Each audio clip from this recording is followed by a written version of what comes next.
My check. Good morning, ladies and gentlemen. May I have your attention, please? May we all be seated? Thank you very much. Good morning, Your Excellencies, distinguished guests, ladies and gentlemen. It's an honor and privilege to be your host for this wonderful event. This is one of a kind. Ladies and gentlemen, you're welcome to the Right to Protein Nigeria Conference, themed Protein for a Sustainable Tomorrow. Please, can you put your hands together for yourself, ladies and gentlemen? This conference is an initiative of the U.S. Soybeans Export Council. This conference is the brainchild of USEC. This conference is targeted at educating people on the importance of adequate protein consumption for better nutrition, health, and well-being. At this point, I think USEC deserve a big round of applause for bringing this to Nigeria. So, ladies and gentlemen, it's an honor to be here. My duty here is a taxing one, also very simple, to make sure this event moves smoothly and we have a wonderful time here, and also for me to learn. You know, as a Nigerian, protein is part of our life. I can remember back in our elementary days in school, you were taught that any food without protein is an imbalanced diet. I'm right about that, right? I'm right? So protein is very important. And as you grow as a Nigerian, you now eat to stay alive. Like we say in our Nigerian pidgin English, now waiting bird chop, they use fly. So it gets to a point where you don't eat for the nutritional value. You eat so that your belly can be full. But today, I'm here to learn how to make sure protein is part of my meal, to eat and to live healthy. And also, I want us to give a big round of applause for USEC for partnering with Nigeria to make sure we live healthy, we live well, and stay alive. Please, a big round of applause for them one more time. At this point, ladies and gentlemen, I want to make welcome to the microphone a man who knows USEC very well to do some housekeeping assignment. Ladies and gentlemen, is the team lead, USEC, Nigeria, and Sub-Saharan Africa. Ladies and gentlemen, please help me welcome to the microphone Dr. Michael David, ladies and gentlemen. Please, a big round of applause. Good morning. I said good morning, everybody. I, on behalf of the U.S. Soybean Export Council, want to welcome you all to this activity of this morning. It promises to be an exciting time, so stay tuned. I just have a little work to do here, and I'll be out of the way, and our professional can take us through the program of the day. It's like just he said, this program is the initiative of the U.S. Soybean Export Council. And the U.S. Soybean Export Council has a region we call the South Asia and Sub-Saharan Africa. The initiative called Right to Protein belongs to that region of the U.S. Soybean Export Council. In Nigeria, we run this program through our contractor partner in the name of Mediacraft Associates. And based on that, I want to say a very big thank you to Mediacraft for the excellent job of putting this together. We appreciate the groundwork that you have done up till this time. Permit me to just welcome just a few of the U.S. Soybean Export Council officials that are here as our host. And as I call your name, if you just stand to be recognized, That would be greatly, greatly appreciated. In the house this morning is our dear Chief Executive Officer of the U.S. Soybean Export Council in the person of Jim Sutter. Jim Sutter would like to welcome you. Can you put your hands together? He's the one running the show. If you don't welcome him well, you will not see this next year. Jim, we appreciate the good work you do around the world. Thank you again for making time to be here with us this morning.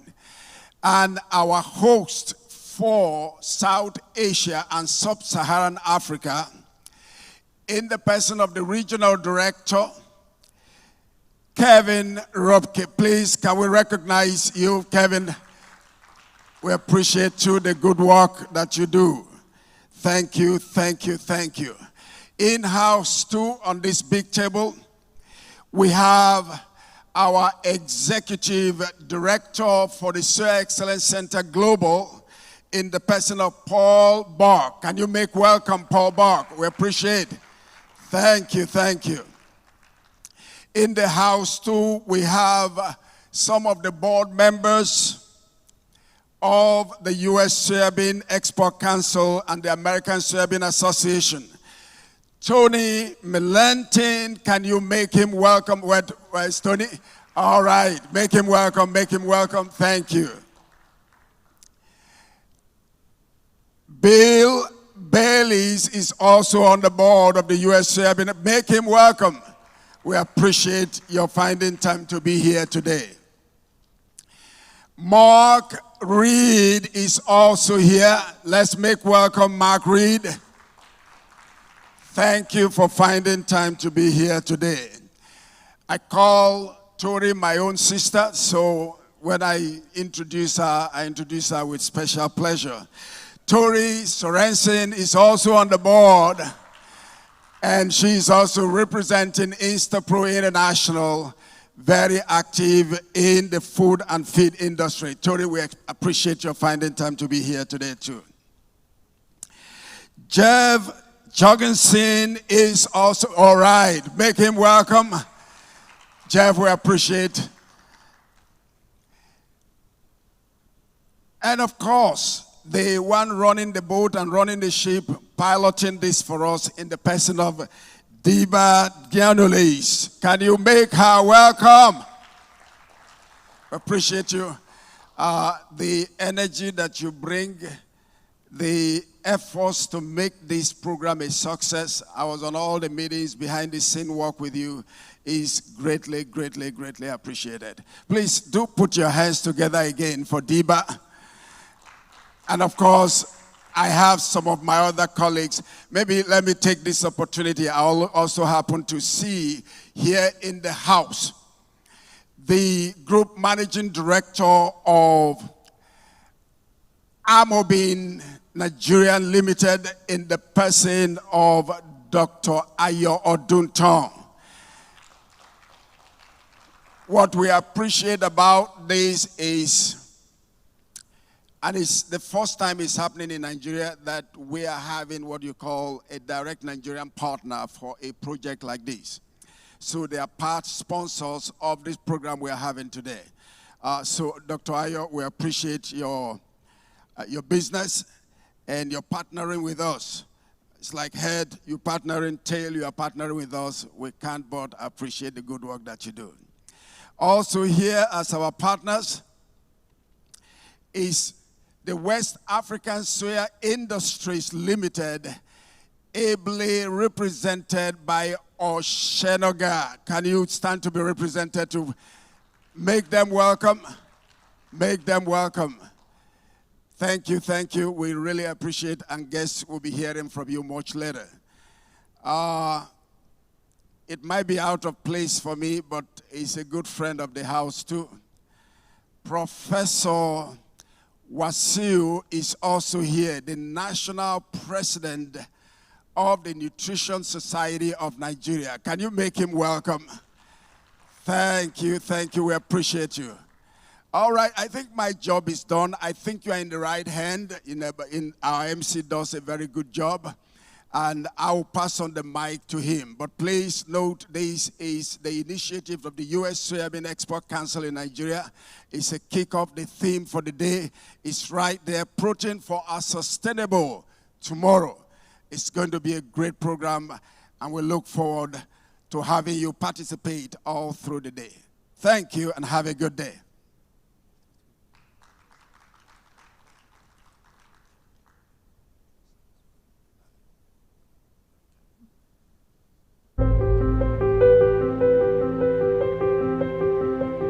Please, a big round of applause for Doctor. Please, let's give him a big round of applause.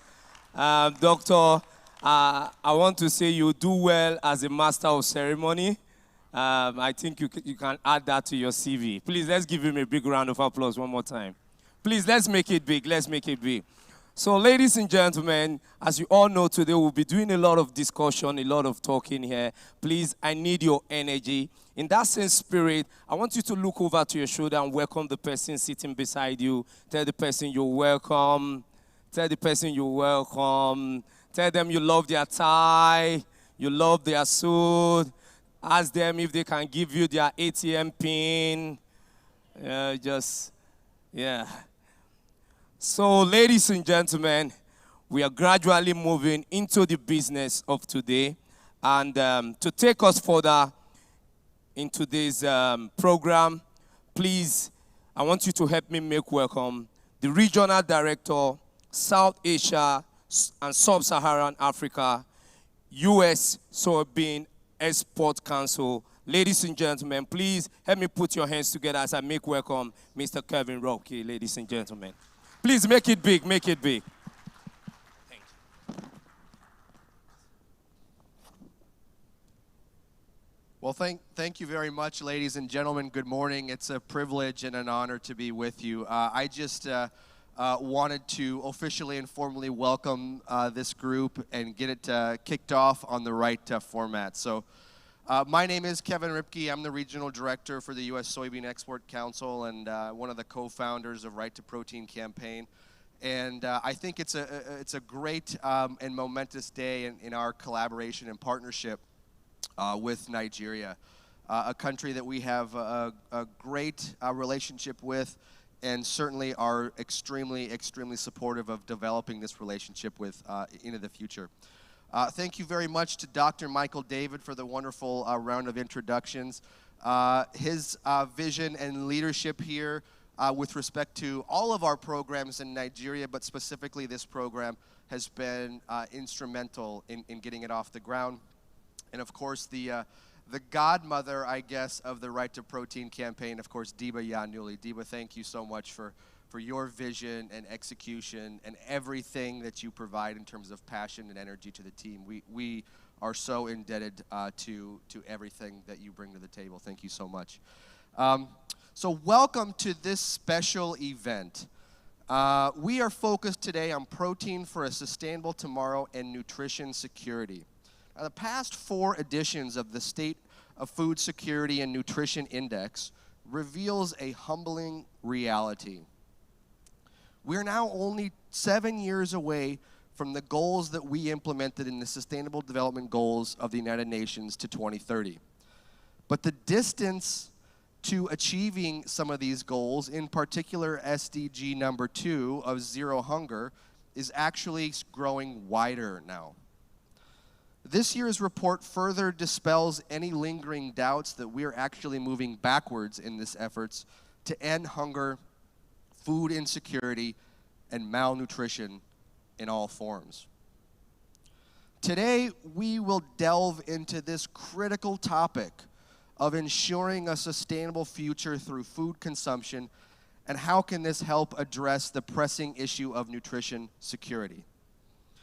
When transformed with greater resilience to major drivers including conflict, climate variability, and other extremes like economic slowdowns and downturns, food systems can provide affordable, healthy diets that are sustainable and inclusive and become a powerful force towards driving and ending hunger.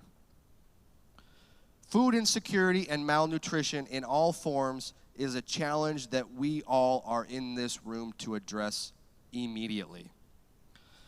Now, coming specifically to Nigeria, recent reports have highlighted that 45% of the population, that's almost half of the some 214 million Nigerians, do not consume the amount of protein recommended, the minimum recommendation for protein consumption. Almost half.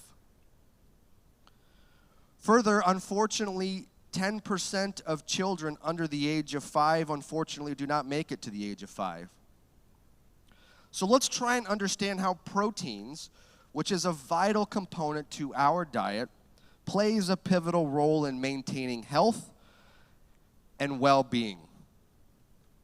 Throughout history, proteins have been an essential part in our diets in providing necessary building blocks for providing growth, development, and repair.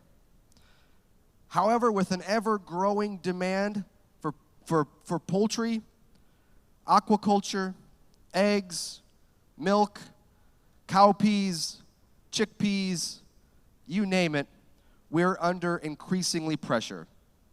As we strive for a sustainable future, addressing the sustainability aspects of protein production, distribution, and consumption is critical.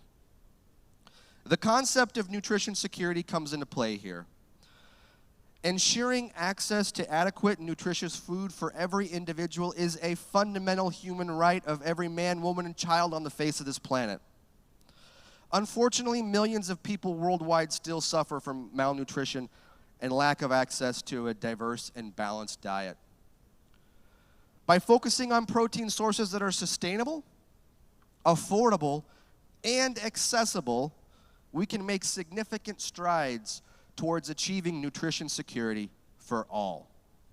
Now, on that note, I would like to talk about the Right to Protein campaign specifically, which is a public health initiative that aims to raise awareness and the importance of protein in the diet and every right of the individual to have access to this on a daily basis. An event such as this today is one example of the kind of work that we do around the world, which aims to create a climate of change at the grassroots level. For you influencers out there, please use hashtag Right to Protein. Hashtag Right to Protein is Nigeria's first protein awareness campaign, and it emphasizes the role of protein in supporting good health, reducing malnutrition, and promoting sustainable development. The campaign aims to increase public understanding and the importance of protein to encourage governments, business, and other organizations to prioritize protein production, distribution, and most importantly, consumption in their policies and practices. Through this campaign, we also raise awareness about the global burden of protein deficiency, which is a significant public health concern, particularly in developing countries. By promoting the right to protein, the goal is to improve nutrition security and improve health outcomes, reduce poverty and hunger, and support sustainable development around the world. I encourage you all to actively participate in the discussions, exchange ideas, and forge collaborations with everyone in the room here today. Let us embrace the challenge of nourishing our world sustainably, and together let us pave the way for a future where protein and nutrition security is a reality, not just an aspiration for all. Thank you once again for being here. I wish you an enriching and productive day, and please feel free and please feel welcomed under this tent of Right to Protein campaign. The water is warm, it's great, and we are happy to have you here. Thank you so much. I really appreciate it. Thank you, sir. Appreciate it. Please, a big round of applause. Let's make it big. Let's make it big. So, one thing he said that really struck me was the goal of making protein accessible and affordable so that people can get it, and which is very, very important at this point in time. Please, one more time, a big round of applause for our regional director.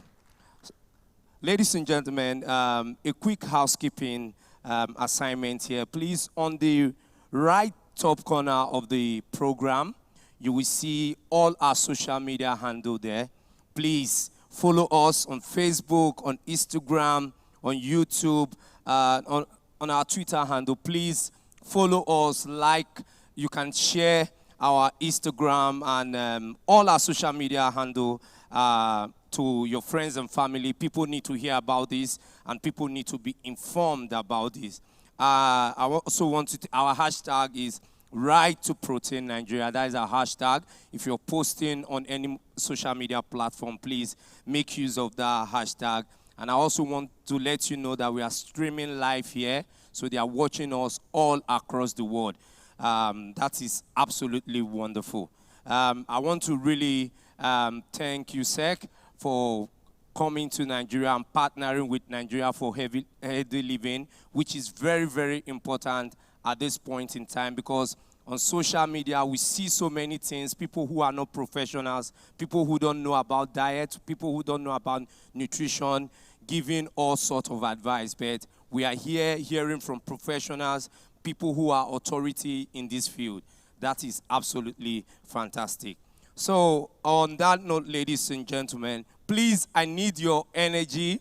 I know it's a conference, but I need you to loosen up a little bit so that we'll have an interactive session so that you can learn. So I've created a call and response tag for this event. So at any point, I can tell you to look over to your neighbor and tell your neighbor, live a protein life. Let's do that. So tell your neighbor, live a protein life.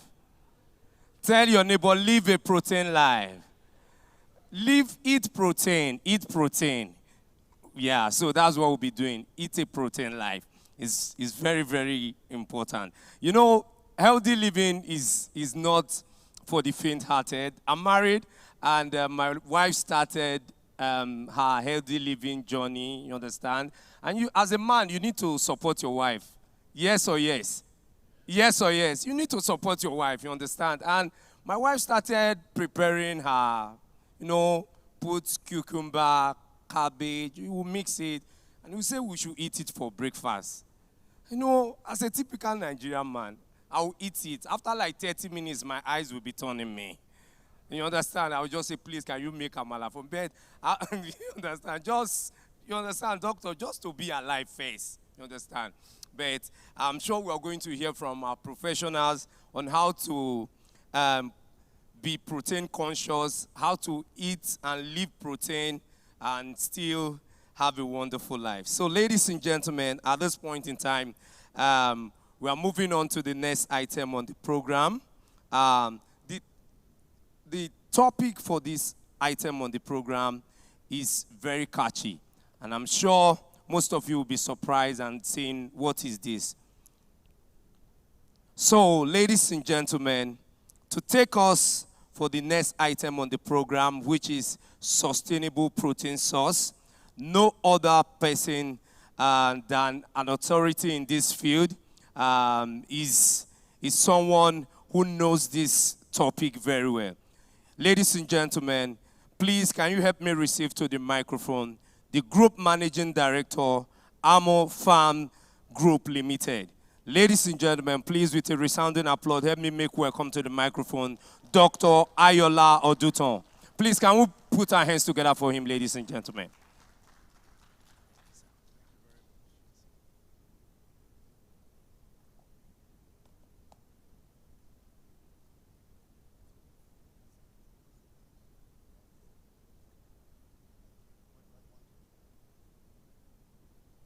Good morning. Good morning, ladies and gentlemen. I hope you can hear me loud and clear. I'm going to be talking this morning about a subject I'm extremely passionate about. And I'm going to say some things that some of us Nigerians in the audience will find stings. But I think it's important that we're honest with each other to be able to forge ahead very, very powerfully to maximize the full potential that we have always been talking about. Now, for a child this morning who does not have access to protein, who has not had access to protein for a while, and who does not have any foreseeable protein source, this is an emergency. Because he has 5 years to get the kind of protein that will prepare him for the rest of his life. And if after 5 years he doesn't get the protein, it is going to adversely affect him forever. Now that's a huge responsibility on us. It gives me great concern to travel to different parts of the world and hear the kind of statistics that are said about Nigeria in terms of malnutrition, in terms of infant mortality, maternal mortality, and all those statistics. I think it's a bit of an embarrassment on each and every one of us, and it places the burden of responsibility very squarely on our shoulders to change this narrative. I'm going to be talking to you today about our own contribution to protein malnutrition. In Nigeria, we eat to get full, as the MC was trying to say. The knowledge of a balanced ration is alien to the vast majority of our population. So the first thing we need to do is education. How do we get as many people as possible to know that eating is not about getting full, it's about balancing your nutrition? Noila, which by the way I'm very, very proud to say is a name I coined as an honor to Nigeria. And coming up with the name, we said Naija, Nollywood, Broiler, Noila. Because as Nigerians, we have to continue to stimulate and generate positivity. So this is a homegrown solution to a very, very, very serious African problem. I will not stand here like some genius and say we started to work on it and it became this. No. We were working hard on our farm, trying to find a solution to the cost of our parent stock, which we import from different parts of the world. And as the genetics started to reveal itself, and we delved more into genomics and other scientific adventures like that, it became clear exactly the path that needed to be followed. Now, Noila, a sustainable protein source. Introduction. Noila was developed by Amo Farm Sibra Hatchery Limited, and it's a dual-purpose chicken breed that is able to produce both meat and eggs. Now, for the learned, a layer produces a vast number of eggs within a 1-year cycle. A broiler grows very, very quickly within a 6 to 7 week period and puts on meat. The Noila will not lay as many eggs, and it will not grow as quickly as the broiler, but it will grow 2 to 3 times the size of the native chicken, and it will require very, very low amount of cost, very low feed. This will become clearer as I proceed. So it thrives on farm and chicken waste and scavenging, thus making it suitable for sustainable rural poultry farming. It has a similar taste to indigenous chicken, which is very, very important because we have very strong teeth. We don't find that much pleasure from eating soft meat. We want to chew, and the Noila provides that chewability. It lays 3 times more eggs and grows twice as big in half the time as the local domestic rural chicken. It's a valuable tool for improving rural protein consumption and creating a sustainable source of income for rural women. For us, it's about the nutrition and the health and the women.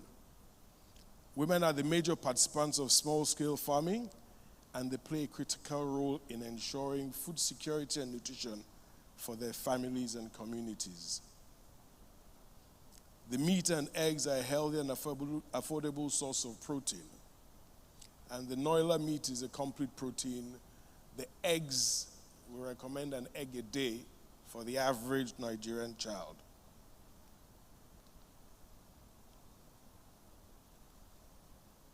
The model. We have developed with time and experience a Noila model. And the model is basically a partnership between Amo Farm Cibra Hatchery, which is our company that produces day-old chicks. We're proud to say we're probably the #1 producer of day-old chicks in Nigeria. And mother units. A mother unit is a small woman farm, preferably owned and run by a woman in the rural community.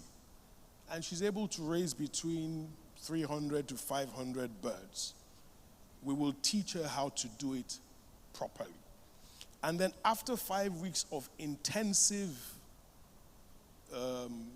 brooding and rearing, she will sell it to as many smallholder farmers as possible in her local community. Some will buy 5, some will buy 10, some will buy 20, some will buy 50, and put it in their backyard. I hope you're starting to understand how this makes a difference, because in normal commercial farming, you need poultry houses, you need cages, you need very, very high cost feed, you need medication. Now, the mother unit would have vaccinated all her birds before selling to the smaller farmer. That way, the birds are immune from most of the diseases they will encounter in the wild. Like I said, it's low maintenance. You can see some birds there enjoying a fruit salad right there. You know, they survive on scrap from the kitchen and waste from the farm, or waste from the kitchen and scrap from the farm, whichever one. They're also adaptable. They run very, very quickly, so they're able to escape predators like snakes and all those other things. It's efficient because if you think about the cost of feeding the Noila and the kind of meat and egg you get from it, it's really, really efficient. And now that we're talking about things like sustainability and greenhouse effects and all of that, this takes all those carbon footprint points. And it's profitable. We have done the simulations in hundreds of thousands of situations across the country, and increasingly in 5 states, 5 countries in West Africa.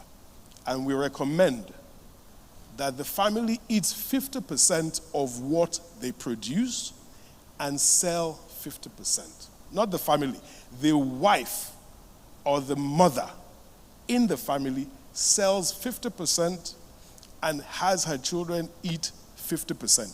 And she will still make 30% profit, which she will be able to use to buy her next batch of Noila. So protein production, women empowerment. We have nearly 60 young men and women across the length and breadth of this country. We call them farmer satisfaction representatives. And what do? They go from village to village. They have a video projector in their cars, and they are able to go from village to village telling them about what protein is, what it does for their children, and how they can make profit from this. This is our impact to date. It is only now that we have started to publicize the work we're doing. We did not want to be distracted by the politics and the negativity that could come with this. And I'm proud to say we have put Noila in 1.4 million smallholder families across the length and breadth of Nigeria.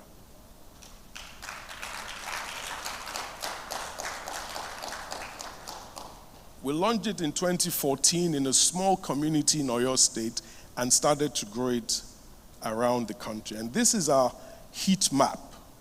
We have produced 66 million Noila Dill chicks to date. We're present in the 36 states around the country and in 5 West African countries.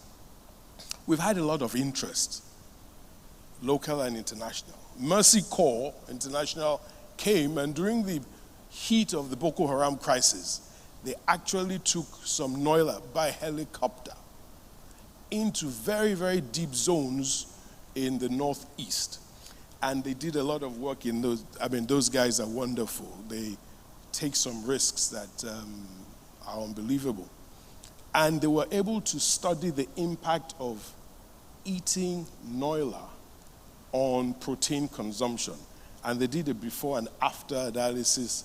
And the long and short of it is that daily consumption of animal protein by households increased by 8.2%. And they realized that it also changed the way they worked, because some of those graphs show the number of people that converted from what they were doing before to rearing Noila birds as a source of income for the family. Now, also other international interest.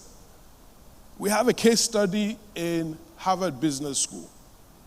I got a call a few years ago saying that some professors in Harvard had heard about the Noila and they wanted to study the subject. So they came over and stayed with us on the farm for a few days and together went into the bush and they saw what was going on and they wrote a case study. So every year, in the last 4 years, once a year, when the case is being presented to the MBA class, I face the class via Zoom or whatever to discuss the case and new developments.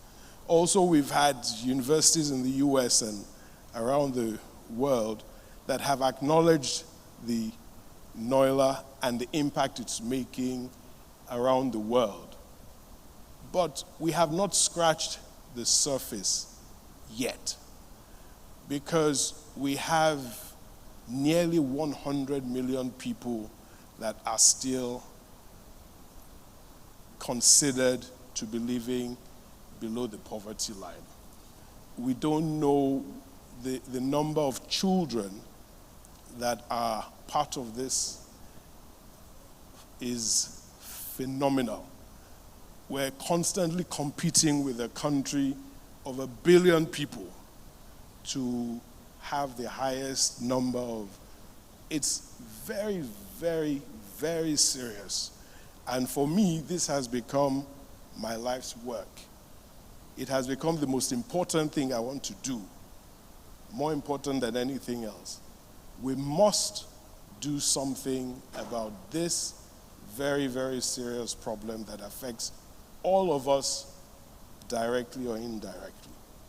So Noila, in conclusion, is an African innovation that can help to address malnutrition and gender inequality on the continent by providing a sustainable source of protein for the family and income for women. With a minimal investment for family, Noila will make a significant impact on protein malnutrition, health, financial empowerment of rural women, and improve sustainable agriculture. We have a situation where philanthropists, there's a professor in the University of Florida. He came home to bury his father and saw the level of poverty in his village. And he decided to invest some of his money in empowering 100 women in his village. And we're able to go there. We trained them. We got them to understand protein and its importance, to understand the fact that they could make some money from this venture, and we supplied those women. And every few months he calls me, and he says the people are calling him to pray for him and his family because this has changed their life. If we can get the Noila into 2.5 million rural households by the year 2025, I believe we would have made a significant impact on protein malnutrition. I want to thank the team from USEC for this great initiative. This keys very, very powerfully into everything we as our organization, myself, all of us want to achieve. We thank you for the opportunity to work together to make this a reality. Thank you very much for listening to me.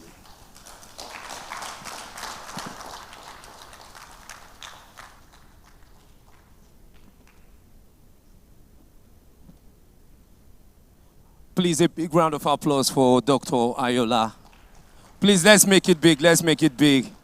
That was an impactful session. A big round of applause. That was great.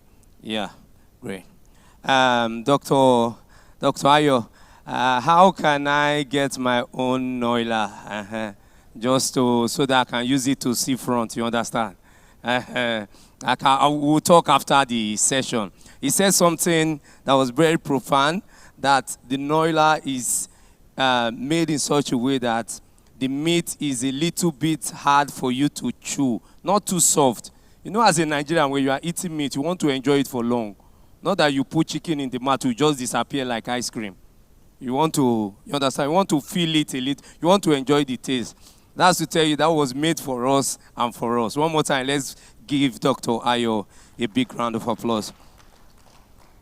So we are moving, and it's getting interesting, and it's getting educating, and we're getting more information, and we are learning, all of us. Please, I want to once again remind us that we should all follow our social media, all our social media platforms, from our Facebook to Instagram to YouTube. Please like, share, and subscribe to the YouTube channel. We are streaming live here all around the world. You are watching us. Thank you so much for making our time to come. Thank you so much for being part of this conference. This is the inaugural conference, and I'm sure we are going to have more of this. People need to learn. People need to be informed about the importance of protein, and as we go forward. So, ladies and gentlemen, we are moving on to the next item. We are having our first keynote presentation, and the person to do justice to this is an authority in this field. Ladies and gentlemen, she is the head Department of Nutrition and Dietetics, University of Osun, Uni Osun. Ladies and gentlemen, please help me put your hands together as I make welcome to the microphone Dr. Olubukola Omobua. Ladies and gentlemen, let's put our hands together for Doctor. Please let's make noise for Doctor.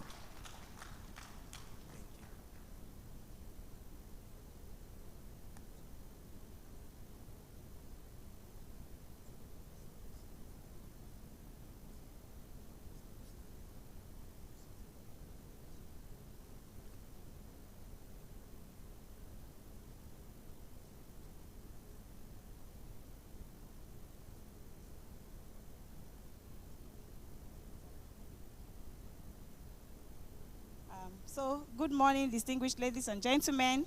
I'm happy to be at this program. It's been an exciting time, right from when we started. And the Noila man said a lot of interesting things, and I hope I can get one Noila from you before I leave here. I want to talk about the right to protein for a sustainable tomorrow. Protein is very, very important. That's what we've been talking about since we got here. When Kelvin came up to speak, he actually gave a summary of what I'm going to be talking about. I have an outline there, which you can see right now.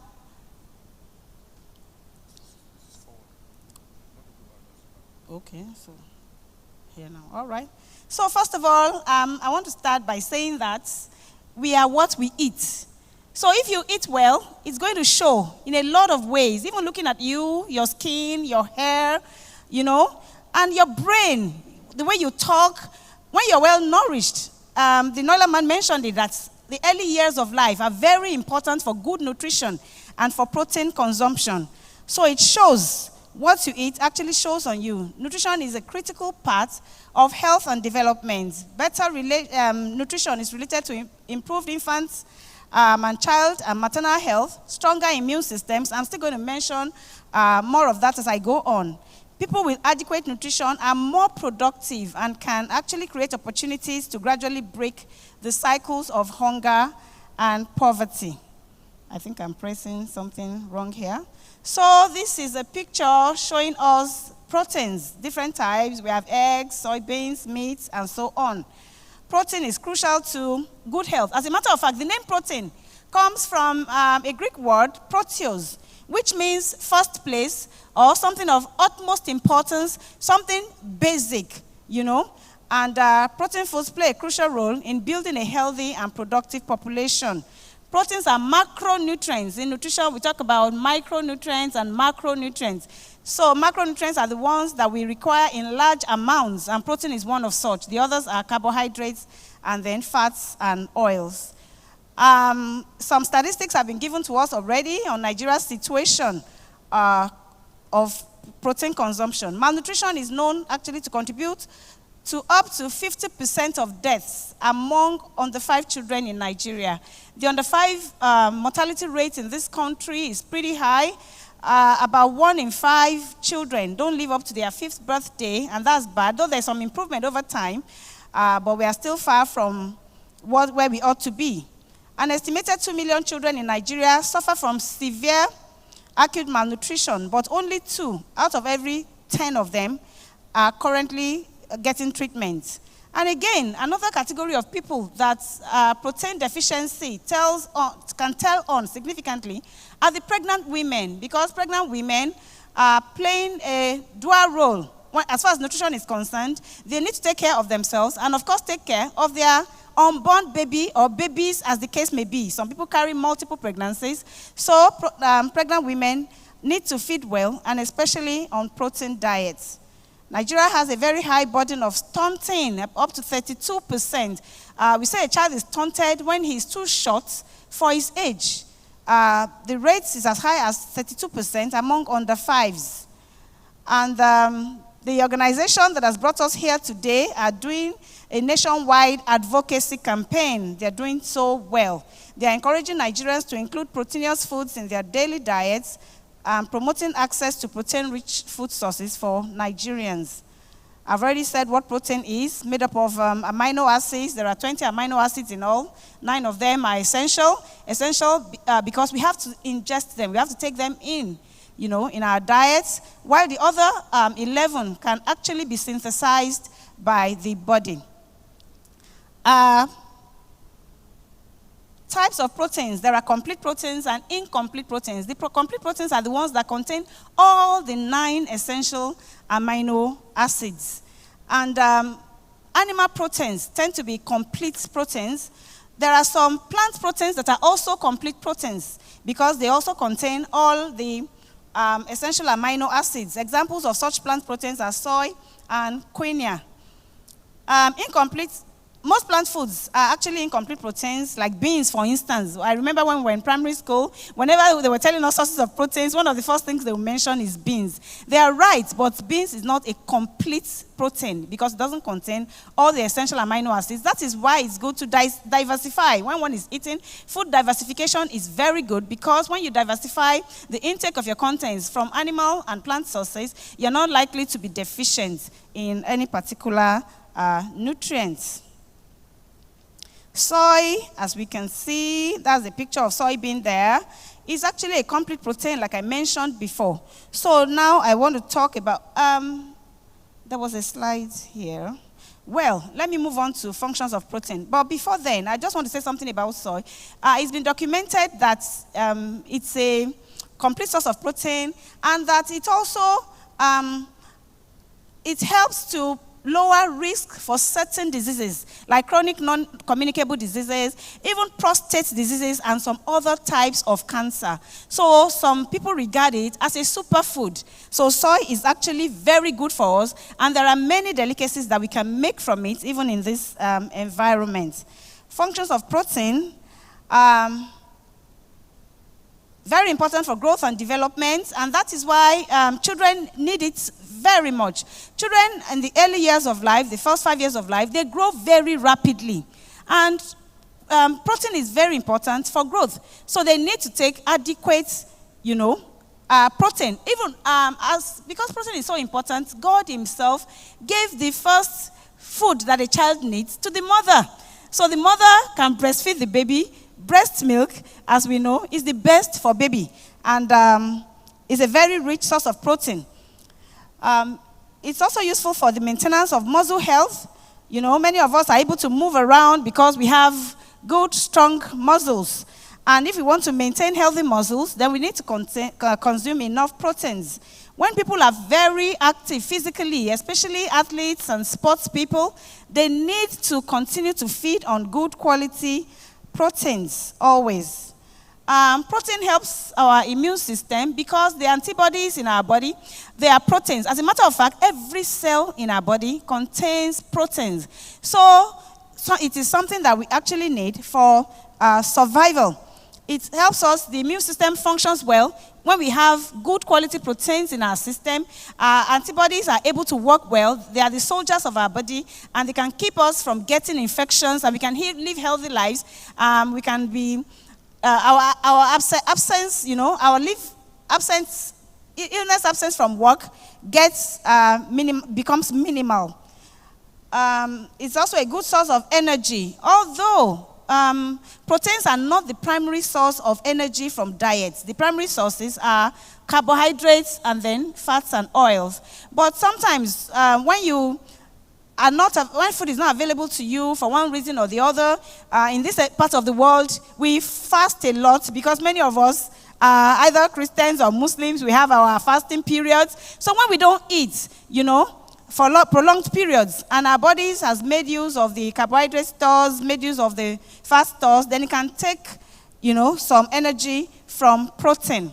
And again, protein is very good for weight management. When someone feeds on protein, you take enough protein, adequate amount of protein, it gives you some feeling of satiety, feeling of fullness and satisfaction, such that you don't have to be craving and eating all kinds of junks after that. So that way, you can maintain a good weight.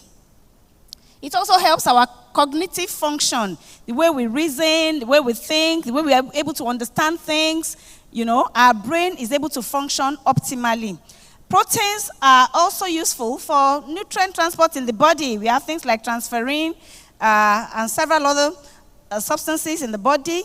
It's useful for absorption, for metabolism and storage. The enzymes in our system are actually proteins. They help us with digestion and other functions in the body. Our hormones, adrenaline, oxytocin, growth hormones, so many hormones in the body, they are all proteins too. We need to consume adequate amounts of protein to be able to make sure that these hormones are formed in adequate amounts, and then we can live a healthy life. Our reproductive systems can function normally, and other systems in our bodies.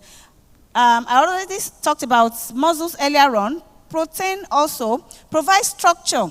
It helps us to be able to stand together, in one piece. Our fibrous tissues, all those things contain protein.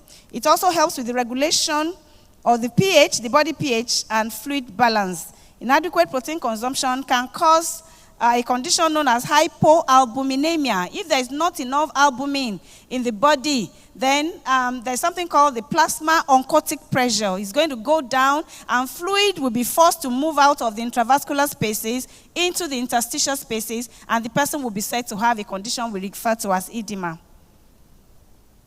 So what are the sources of protein? One of the sources was what we heard earlier, the meat source, animals.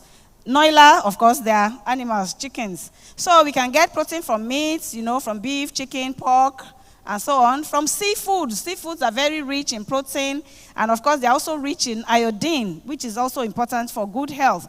Eggs are a beautiful source of protein. Eggs are even regarded as a reference protein, because very high in protein, especially the albumin.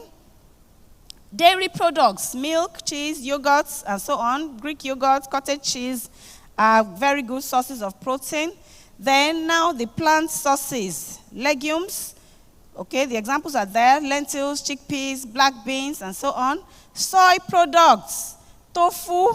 You know, where I come from, Osun State, there's a lot of tofu around. Sometimes you see people hawking it, and the people there, they call it beske.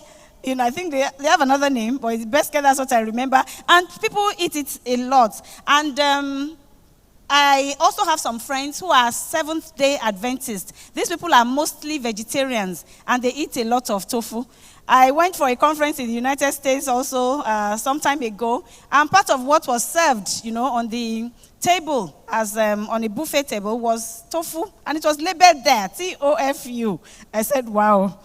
Then nuts and seeds are also very good. Almonds, peanuts, cashews, walnuts, they are very good sources of proteins. So instead of eating certain snacks that are not healthy, then we can actually switch to these nuts and seeds as our proteins. I've already mentioned quinoa earlier.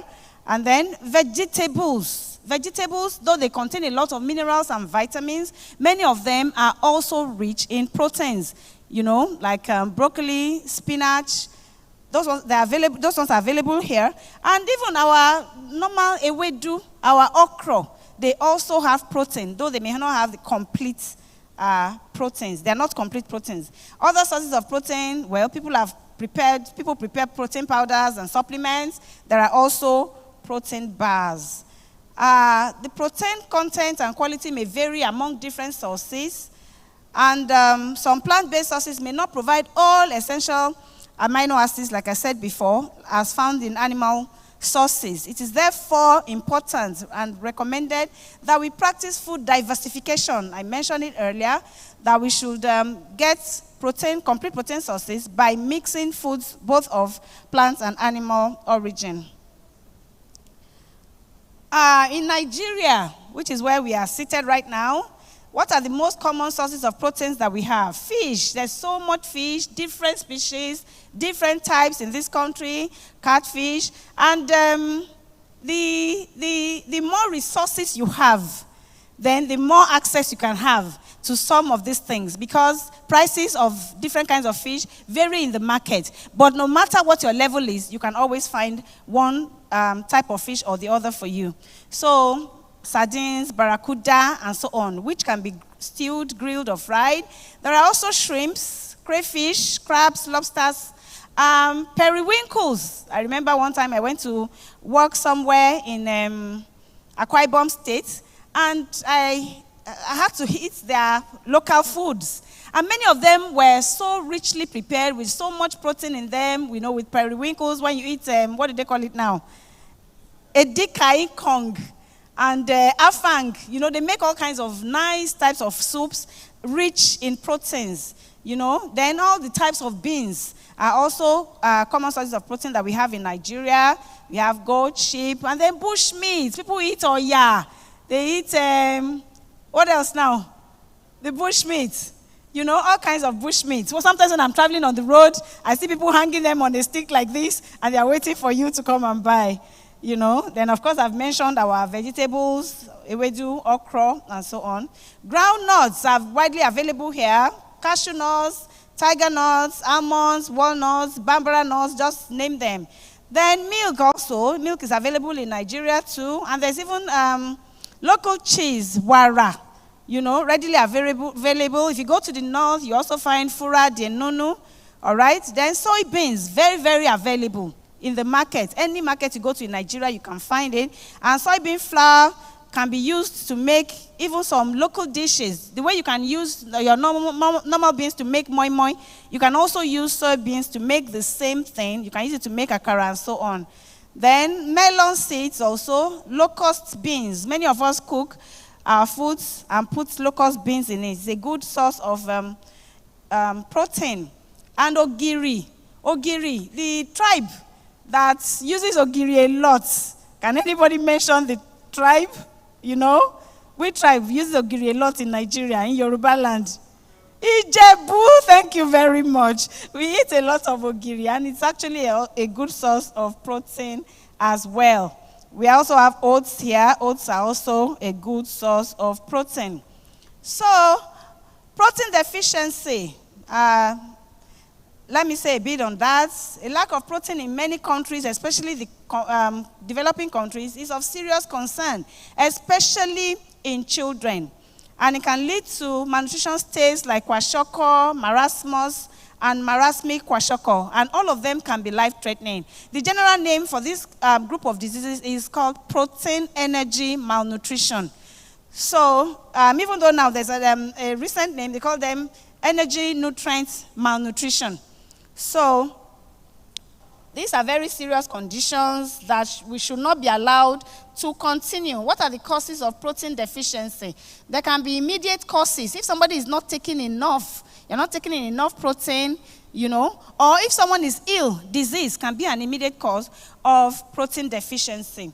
Another one, underlying causes. One of them is maternal deprivation. If there is a young child and the child is motherless for whatever reason, maybe the mother has a mental illness and cannot be available to take care of the child, or the mother died while giving birth to the child, that can be a cause of protein deficiency.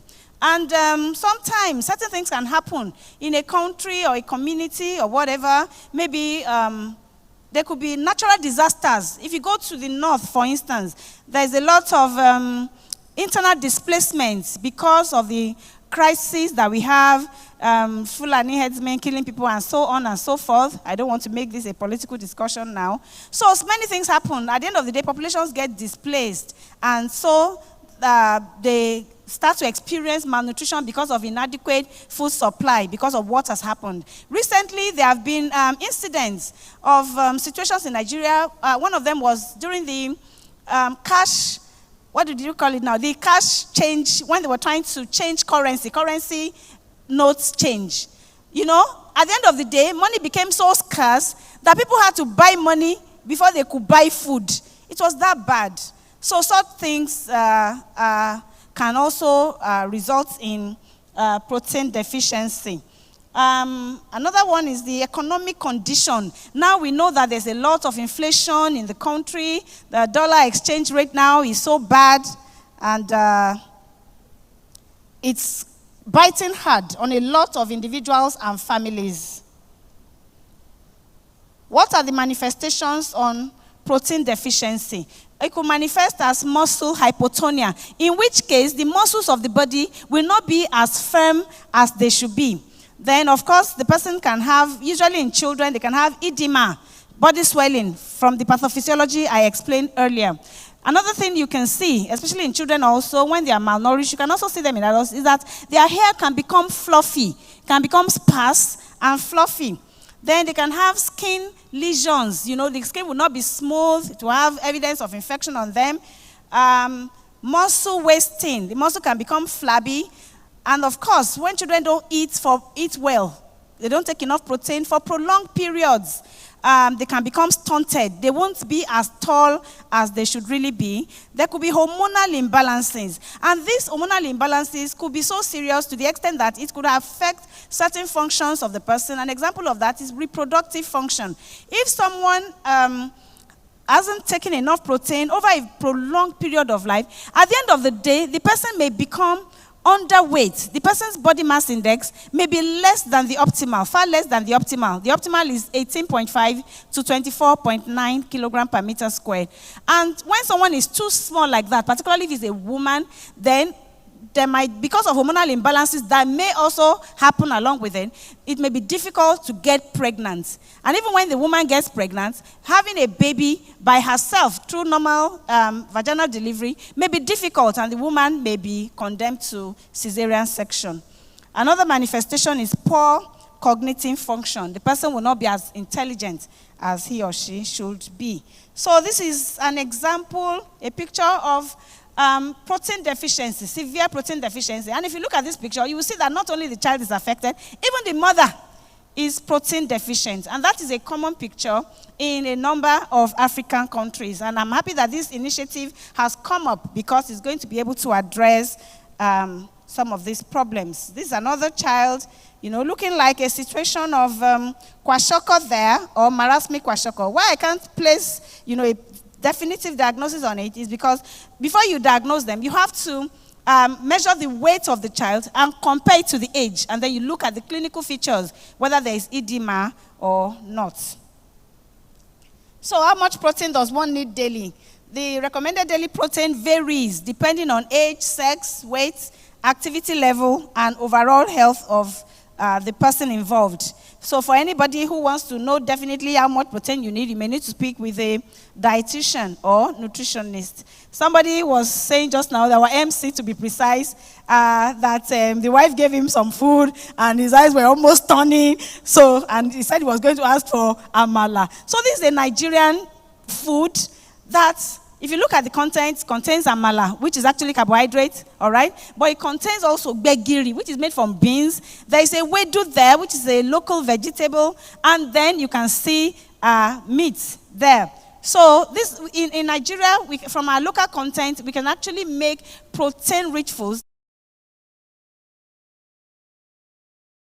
I want to make an illustration here. I remember when we were young, I happened to come from a well-to-do family, then at least we were well-fed. But there were some families where, not because they are not well-to-do, but because probably they didn't know, ignorance. They want to make chicken. Maybe they buy, I don't know if there was Noila many years back. Noila is a new development. But they'll buy chicken, they will kill it, they will cook it, make a delicious meal out of it, and they want to serve it. And then they give the best part of the chicken to the man, the father of the house, and then they give the legs of the chicken to the children. Give you one child one leg, a 2-year-old boy, another 1 year, they give you one leg, and they expect the children to grow well and be smart in school. It doesn't work that way. So what are the benefits of adequate protein consumption? It improves overall health and general well-being.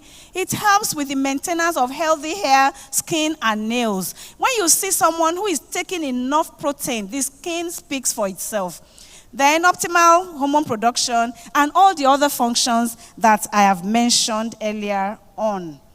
Now, benefits of protein consumption across the life course. Irrespective of your age or stage in life, you need protein and you need enough protein. In infancy and early childhood, very important because children grow very fast. When you see a baby that is born today, if you go there 2 weeks after, the baby will look a lot different, than what you saw 2 weeks earlier. Immune system support. Children generally have a low immunity because they are young and they are just forming, their immunity. The immunity that they have at birth is what was passed to them transplacentally from the mother. But as soon as they're born, the protein, needs to jack up. You need to feed them very well so that they can grow very well. And as I already said, God himself gave us the first source of protein, which is breast milk. And WHO has, of course, recommended exclusive breastfeeding for the first 6 months of life for every baby. In childhood and adolescence, that is after infancy, you get to childhood, you get to adolescence. Adolescents experience something we call a growth spurt, during which they grow very fast. They start to have pubertal changes, so they need enough protein at that time. But unfortunately, our adolescents, there's something characteristic of them. Many of them form food fads, or they try to imitate their friends, or they see some models and they want to be like them, and they start to do certain things. They start to starve themselves. They want to be like Agbani Darego. They want to be like this person, and so they don't take enough proteins. Many of them also, during adolescence, they get into higher institutions. That time they are away from home, and they start to eat all kinds of junk because they don't want to cook. They eat foods that are not nutritious. So benefits in that at that stage of life are that it helps their growth and muscle development, helps them to achieve their pubertal changes as they should, cognitive development also, and of course, weight management. In adulthood, muscle maintenance and strength, bone health, very important. I said all our cells contain protein, metabolism and weight management as well, and optimal reproductive health functioning. I already mentioned that earlier. If someone is not taking enough protein, it could actually be a source of infertility. Among the elderly, it's also very, very important. Although there are certain things that are specific to elderly people, because of their age, their digestive system, reduces the functions of different parts of their body and organs tend to be on the decline because of age. But that is not a reason to deprive them of anything. For instance, one of the things that happens to them is that many of them, if you see an 80-year-old woman, if you tell her to smile at you, she may not have any teeth. So in that case, she cannot chew the noila that Dr. Oduton may want to give to her. But there are other sources of protein that you can give to them. They can eat fish, they can drink milk, and other things. And if they take milk, it's a good source of protein. It also contains calcium that will also help their bone to be strong, such that they are not going to suffer too much from osteoporosis. They are not going to get pathological fractures and so on. It also helps wound healing because many of our elderly, some of them may have been battling with certain diseases, maybe diabetes and so on, that may have reduced their nerve function. And so they can get injuries and so on. But then when they are taking enough proteins, it's going to help them for wound healing.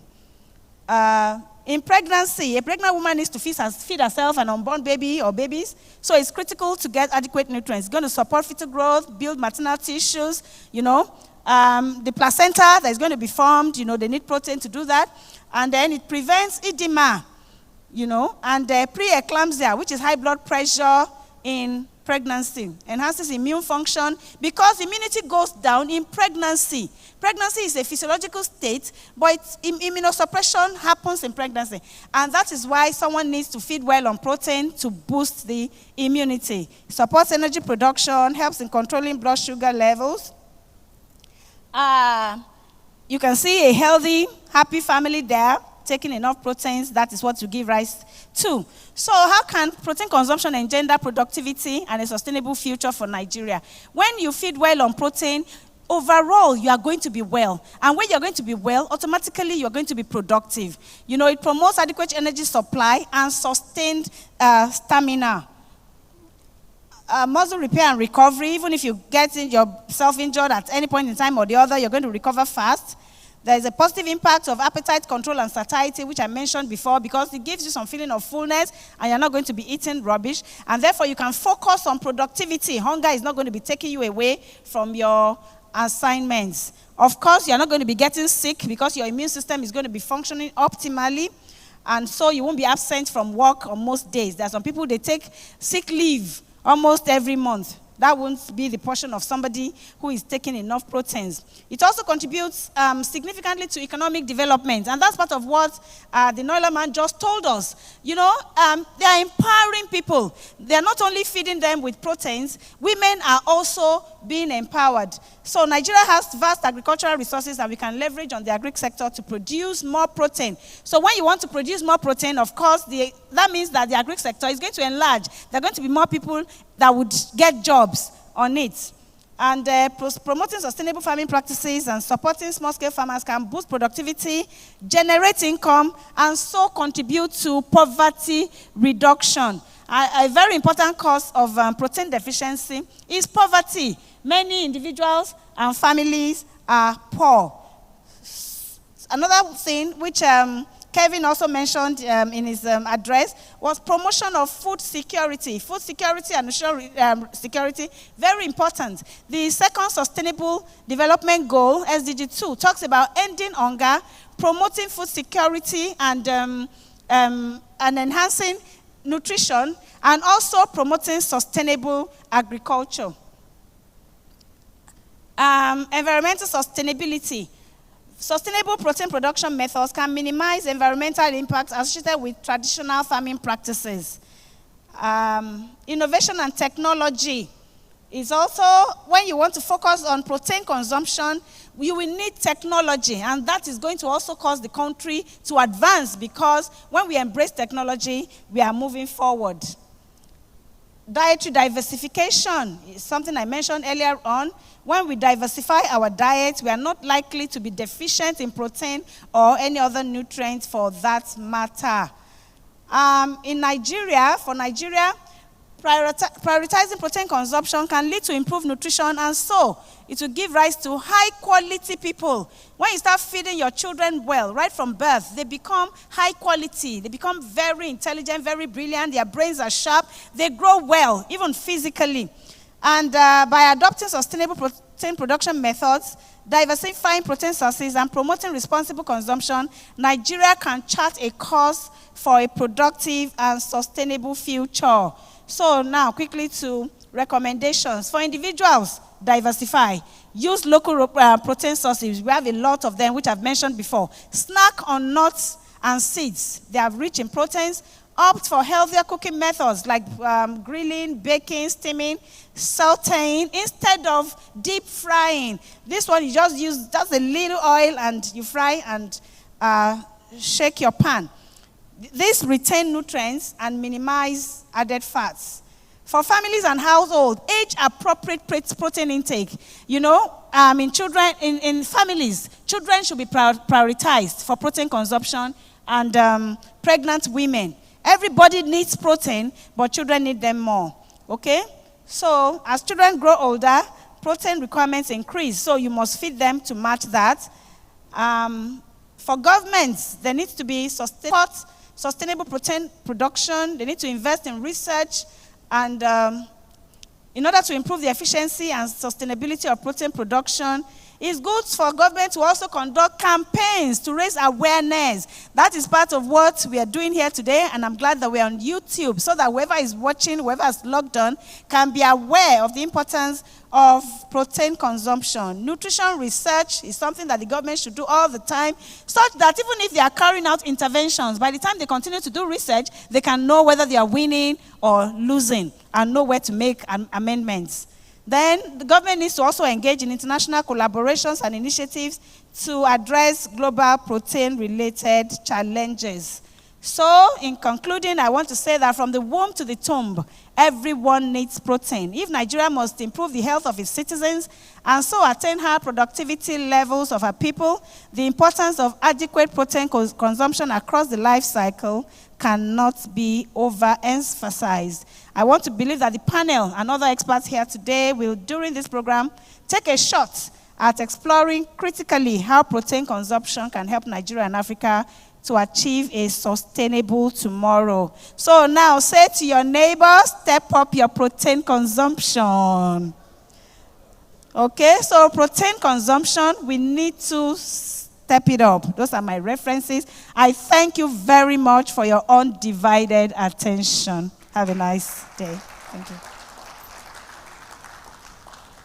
Thank you very much. Please, let's put our hands together for Doctor. Thank you so much. Thank you so much. Please, can we make the clap big? Let's put our hands together.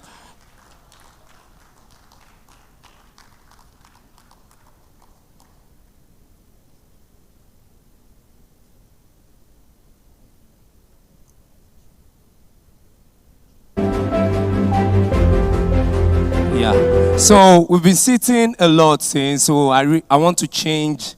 I want to spice it up a little bit. I'll be going up stage very soon, but I know. Can you stand up and go to another table? You ask the person their name and get their details. I'm going to get the winner of this session.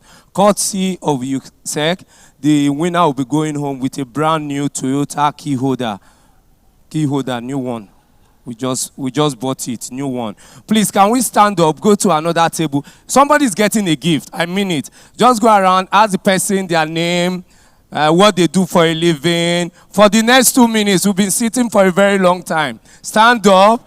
You might be meeting the next Dangote now. Stand up, meet people, ask them their name, what they are doing the next 2-3 minutes. Yeah. Thank you. Yeah. Next 2 minutes. 2 minutes. 2 minutes. Yeah, 2 minutes.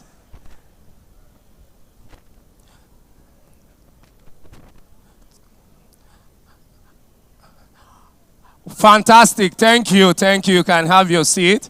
You can have your seat. You can have. People are already exchanging cards, Nigerians. We don't waste time when it comes to business. Yeah. Thank you. Yes, ma. My name is Casey. Oh, madam, nice to meet you, ma. We'll soon have your session very soon. Thank you. Thank you very much. Thank you. Thank you. You can have your seat. Can you put your hands together for yourselves? Can you put your hands together for yourselves? Thank you. You can have your seat. Thank you. Some people are saying I can do the supply now from here. Thank you. Thank you so much. Thank you so much. Thank you so much. Yeah, thank you. Thank you. Thank you. Thank you. Thank you. Fantastic. Sir, who did you meet, sir? Oh, a lot of people. Can you remember anyone? I met Apollonia. Oh, fantastic. You know, yeah. Thank you very much. Thank you. You can have your seat, ladies and gentlemen. Yeah. Yeah, thank you. You can have your seat. So when Doctor was speaking about periwinkles, it took me back. My wife is from Akwa Ibom State, ladies and gentlemen. Do I have anybody from Akwa Ibom State here? Do I have anybody from Akwa Ibom? Ah, God will judge you people. When I know what I'm saying, when I went for my traditional wedding, I've not recovered. I didn't know that in their culture, when you go for your introduction, they will cook for you a dikaiko and set you up with periwinkles. If you suck one, it's 5,000. As we got there, we were eating. My father was sucking. He was sucking periwinkles. He said, your in-laws know how to cook. When I knew there was problem, my father-in-law was singing, Father, thank you for bringing them. They will take away the shame of this family. Ladies and gentlemen, at the end of our introduction, we sucked 50,000 periwinkles. As I'm speaking to you, my mother is still with them. I can't kill myself. Yeah, if you are not married to an Akwa Ibom woman, you are missing. Have you eaten a dikaikon? Not Lagos own, with periwinkles. Your life will not remain the same. I said, so madam was speaking up. You said beans is incomplete protein. My mother need to eat this. My mother abused beans. You know, have you eaten beans to the extent that beans will start crying, say, leave me alone. Do you want to kill me? And you know, growing up in the typical Nigerian family, do you know that you can eat beans 3 times and you will not know? First Saturday, beans and ogi. Second Saturday, moi moi and ogi. Third Saturday, akara and ogi. If they now want to remix it, they will now use it to do begiri. You are eating beans 4 times you have not known. You understand? So that's the way it is. Oh, so you must. I didn't know beans is incomplete protein. I ate beans. Oh, you know beans is very easy to cook. Once you put water, pepper, bread, oil, beans, the whole family will eat. You understand? And everything. So it's easy to eat. So, ladies and gentlemen, I do this every event I go, and I can see that the women are represented here well. So I need your answer. So I will be saying something. If it's the woman, you say the woman or the father. If you give birth to a child, who should pay for the child's school fees? The father or the mother? The father honor you. The child start growing, and the children wants to buy new clothes. Who should buy it? The father or the mother? God will honor you. Mommy took one way. Last man caught her. Who should pay for it? No problem. Mommy wants to buy fuel inside the car, 480 naira per liter, to go to work to earn salary. Who should pay for it? You see this life? No problem. The children want to study abroad. They want to go to abroad for summer. Who should pay for it? Mommy is going for a birthday. She wants to do makeup on her face. Who should pay for it? No problem. Mommy wants to travel abroad for summer. Who should pay for it? Okay, they want to buy a house in Banana Island. Who should pay for it? No problem. I don't have problem with it. Let's continue. No problem. Okay. Daddy was like, oh, I'm tired. I want to change the family car. Who should pay for it? Okay, mommy wants to travel to the village to see her people. Who should pay for it? No problem. No problem. There's no problem. Okay, the children start growing and they start working. Who should they give the first salary to? You see. God will judge all of us in Jesus' name. So, the children now, they are in the United States. They want one of the family to come as one of the parents to come for summer. Who should go? Just go. Before you go, daddy will marry another wife. Just leave him. Oh. I don't have problem with that. Okay. It's a girl child and she gives birth in the United States. Who should go for Mugo? It's a lie. We are going together. It's a foreign Mugo. Are you playing with me? Yeah. So, ladies and gentlemen, we want to have a photo session here. And after that, we'll go for a tea break. So, the tea break is for us to relax a little bit. And when we come back, we'll have another panel session. It's going to be wonderful. Please, you don't want to miss it. So while you are having the tea break,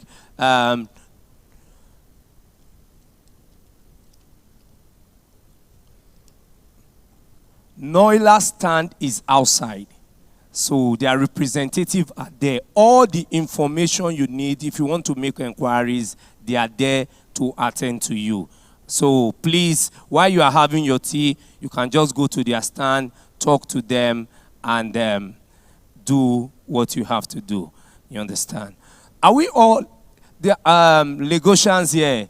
You know, Lagos is the only city that you go and drop somebody at the airport, the person will get to London, and you have not gotten to your house. Yeah. Have you experienced Lagos traffic? Have you experienced Lagos traffic? It's part of our tourist attraction. This is Lagos. When you come to Lagos, traffic is, if we don't see traffic in Lagos, that means something is wrong.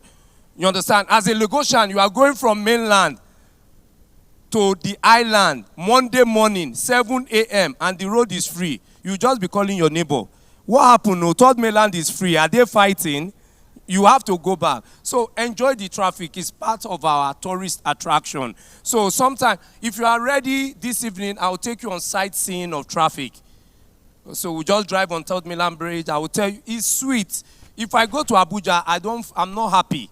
Everybody is nobody is running. You understand? They are too coordinated.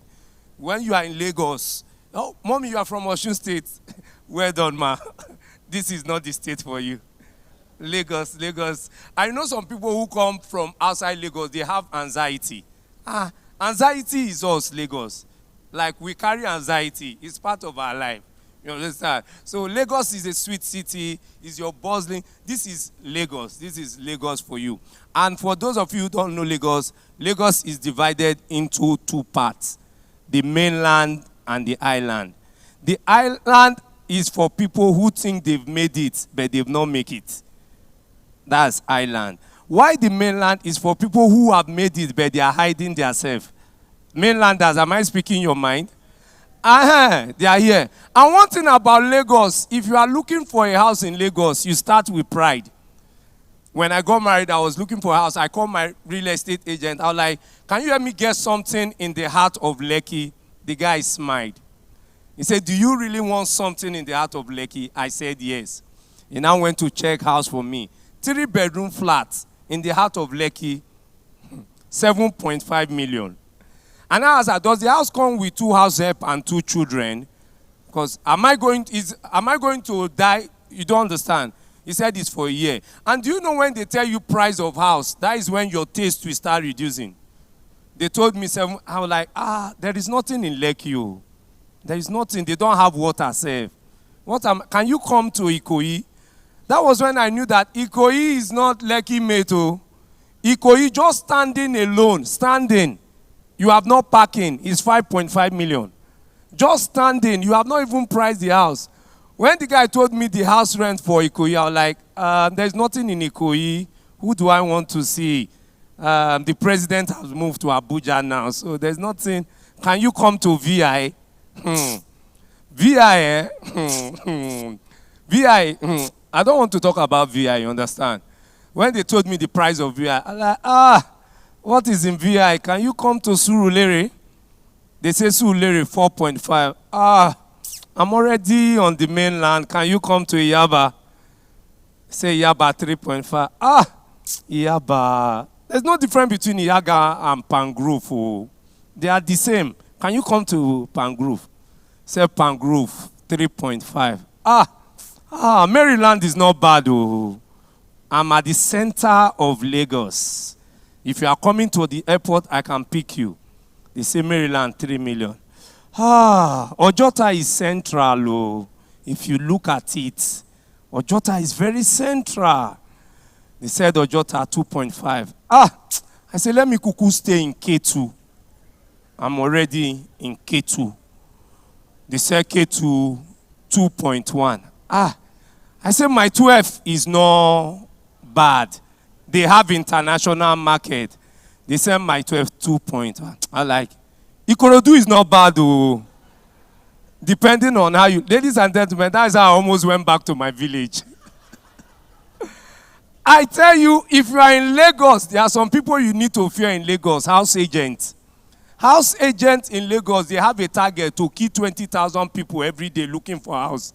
Do you know that Lagos house agents, you know who the house you are looking for. They know what they want to give you is different. I'm not joking, doctor. One agent took my friend to a house. The parlor is from here. If they give you good news in that house, you can't rejoice. You have to go outside.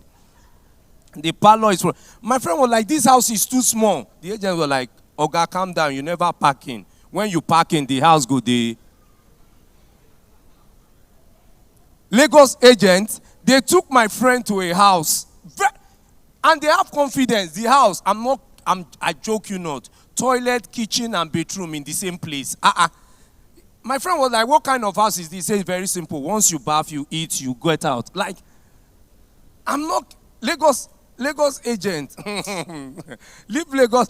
Like, for example now, if you're looking for a house in the US, I've not traveled, but you understand? Most Nigerians here, in their mind, they are in Canada. I'm not kidding you. If you're looking for a house abroad, you call your realtor. You say your realtor, I'm looking for a house. Like in the US, I've not been there. You call your realtor. Your realtor will help you look for a house. 2 weeks later, your realtor will call you. I've gotten something for you. It's in the middle of New York. Your house has a rooftop. The master bedroom is at the east end. You wake up to the rising sun. You see house. They will tell you this house you are living in is a vintage. It was designed in 1985 by an Italian architect, Mussolini Veron. Can you see house? You are loving the house. They will now tell you, from your house, you can see the whole of New York. They will now give you one line. New York is living in your house, and you are living in New York. Lagos agent, they have only one line. Oga, from this house, you go park, go your house.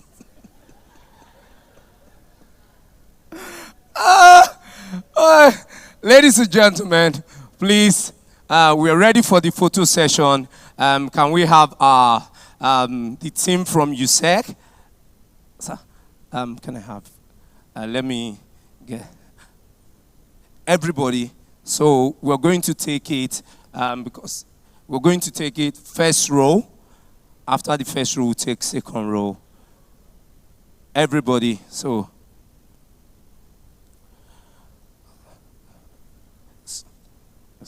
Let's take our first.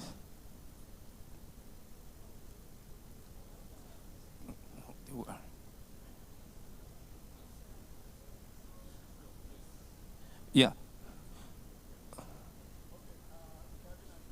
The team first row. The team first row. The team first row. This way, sir. Doctor. Yeah. This way.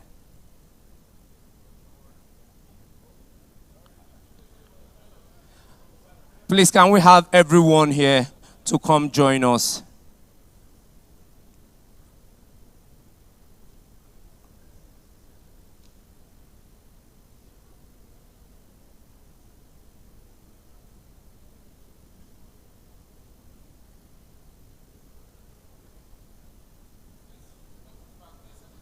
Please, can we come to the back?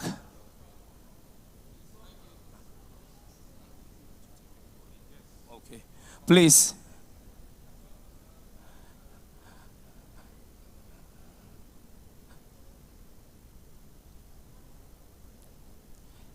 Everybody.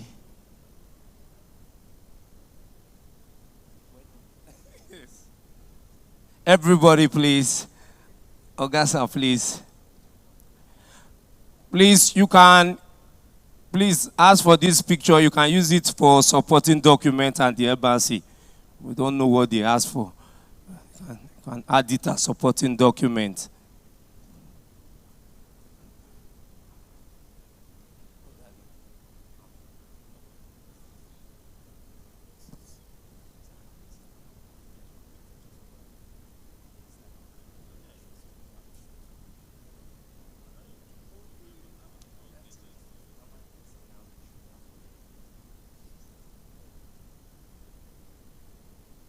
Yeah.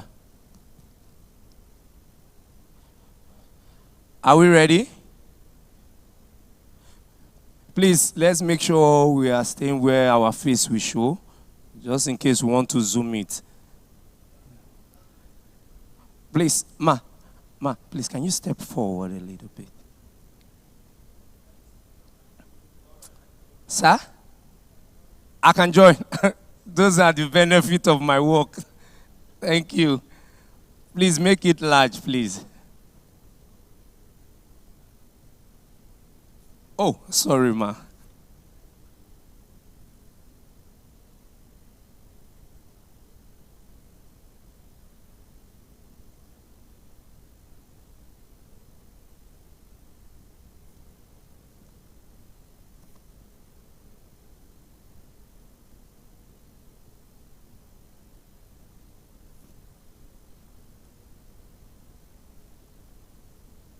Are we good? Because the flash I've seen is like 7 gig. Yeah. So, ladies and gentlemen, at this point in time, please can we go for our tea break? And we'll be right back in the next 20 minutes. Thank you very much.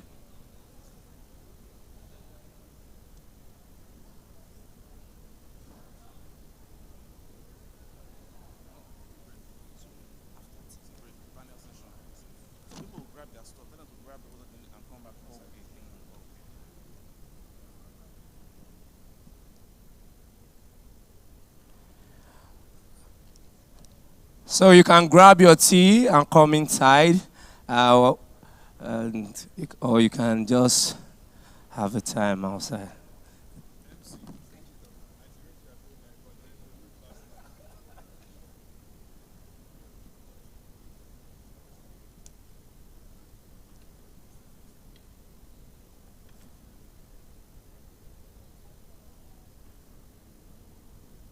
Partnership with AMO Farms, mother units, and smallholder farmers. A mother unit is a poultry farmer with a capacity for at least 300 birds. She procures Noila day-old chicks from AMO Farms. Then she broods, feeds, and vaccinates them till they're 5 weeks before she sells them to smallholder farmers in her community. A smallholder farmer could be anyone. They're mostly women with a passion for poultry farming and looking for a means to improve their livelihood. The Noila offers a good option as they grow at least 3 times faster than the indigenous breeds. At 16 weeks, the male bird is ready for eating and selling, and at 20 weeks, the female bird begins to lay eggs which she can eat and sell. The Noila is so easy to care for. They require low-cost maintenance. They feed from farm and kitchen waste, and they also scavenge for their food. They're disease resistant, so they offer a good option and offers the smallholder farmer an opportunity to make at least 30% profit. AMO Farms provides support along the way for mother units and smallholder farmers. We offer training and support, and we've run so many empowerment programs with international NGOs and state governments. We hope to improve nutrition in Africa. We hope to empower many more women across the continent. The Noila model is a partnership with AMO Farms, mother units, and smallholder farmers. A mother unit is a poultry farmer with a capacity for at least 300 birds. She procures Noila day-old chicks from Amo Farms. Then she broods, feeds, and vaccinates them till they're 5 weeks before she sells them to smallholder farmers in her community. A smallholder farmer could be anyone. They're mostly women with a passion for poultry farming and looking for a means to improve their livelihood. The Noila offers a good option as they grow at least 3 times faster than the indigenous breeds. At 16 weeks, the male bird is ready for eating and selling, and at 20 weeks, the female bird begins to lay eggs which she can eat and sell. The Noila is so easy to care for. They require low cost maintenance. They feed from farm and kitchen waste, and they also scavenge for their food. They are disease resistant, so they offer a good option and offers the smallholder farmer an opportunity to make at least 30% profit. Amo Farms provides support for mother units and smallholder farmers. We offer training and support, and we've run so many empowerment programs with international NGOs and state governments. We hope to improve nutrition in Africa. We hope to empower many more women across the continent. The Noila model is a partnership with Amo Farms, mother units, and smallholder farmers. A mother unit is a poultry farmer with a capacity for at least 300 birds. She procures Noila day-old chicks from Amo Farms. Then she broods, feeds, and vaccinates them till they're 5 weeks before she sells them to smallholder farmers in her community. A smallholder farmer could be anyone. They're mostly women with a passion for poultry farming and looking for a means to improve their livelihood. The Noila offers a good option as they grow at least 3 times faster than the indigenous breeds. At 16 weeks, the male bird is ready for eating and selling, and at 20 weeks, the female bird begins to lay eggs which she can eat and sell. The Noila is so easy to care for. They require low cost maintenance. They feed from farm and kitchen waste, and they also scavenge for their food. They are disease resistant, so they offer a good option and offers the smallholder farmer an opportunity to make at least 30% profit. Amo Farms provides support along the way for mother units and smallholder farmers. We offer training and support, and we've run so many empowerment programs with international NGOs and state governments.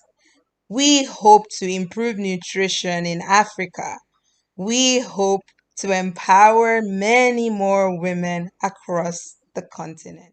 The Noila model is a partnership with Amo Farms, mother units, and smallholder farmers. A mother unit is a poultry farmer with a capacity for at least 300 birds. She procures Noila day-old chicks from Amo Farms. Then she broods, feeds, and vaccinates them till they're 5 weeks before she sells them to smallholder farmers in her community. A smallholder farmer could be anyone. They're mostly women with a passion for poultry farming and looking for a means to improve their livelihood. The Noila offers a good option as they grow at least 3 times faster than the indigenous breeds. At 16 weeks, the male bird is ready for eating and selling, and at 20 weeks, the female bird begins to lay eggs which she can eat and sell. The Noila is so easy to care for. They require low cost maintenance. They feed from farm and kitchen waste, and they also scavenge for their food. They are disease resistant, so they offer a good option and offers the smallholder farmer an opportunity to make at least 30% profit. Amo Farms provides support along the way for mother units and smallholder farmers. We offer training and support, and we've run so many empowerment programs with international NGOs and state governments. We hope to improve nutrition in Africa.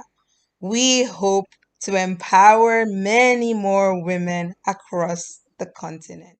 The Noila model is a partnership with Amo Farms, mother units, and smallholder farmers. A mother unit is a poultry farmer with a capacity for at least 300 birds. She procures Noila day-old chicks from Amo Farms. Then she broods, feeds, and vaccinates them till they're 5 weeks before she sells them to smallholder farmers in her community.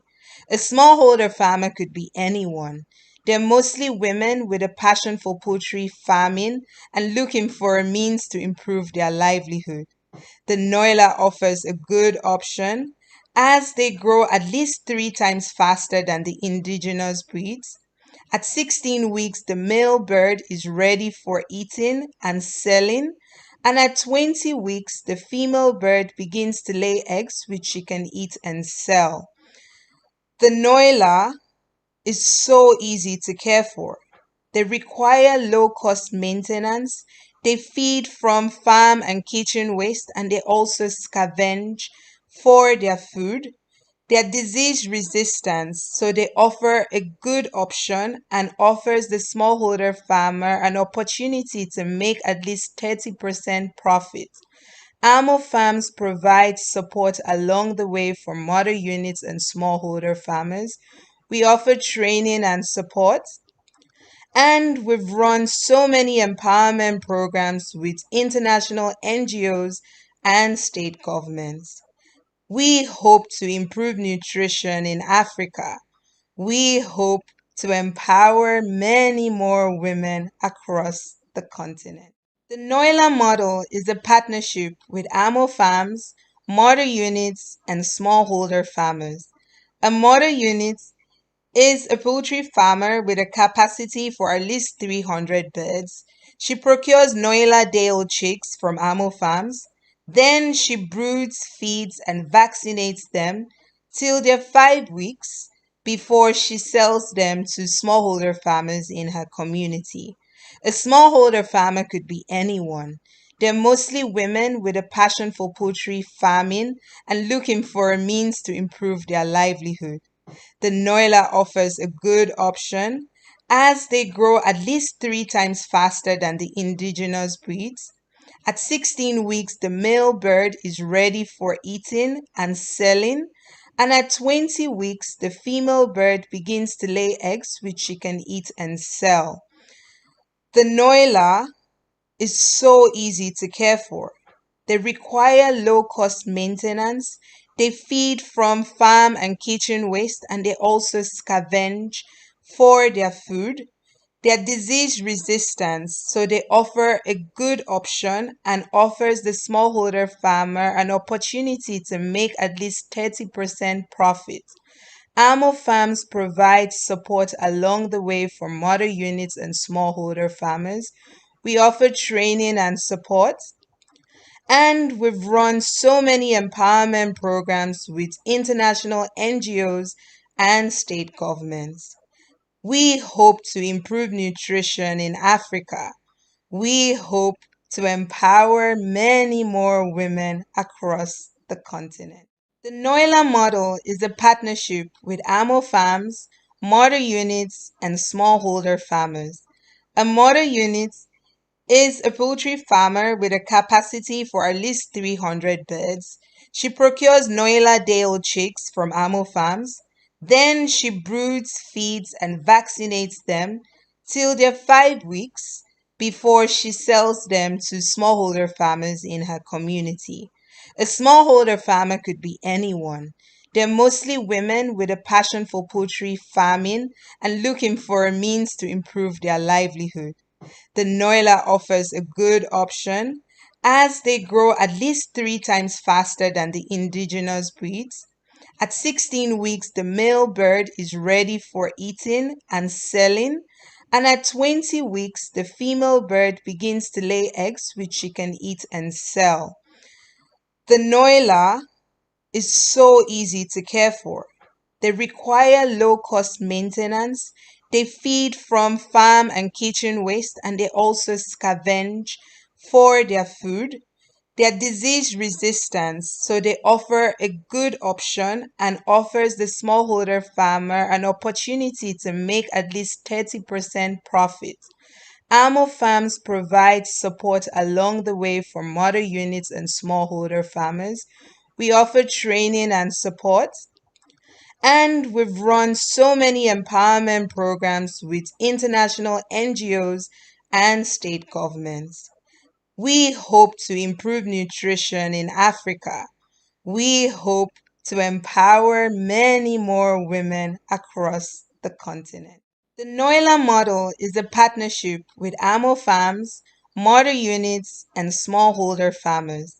A mother unit is a poultry farmer with a capacity for at least 300 birds.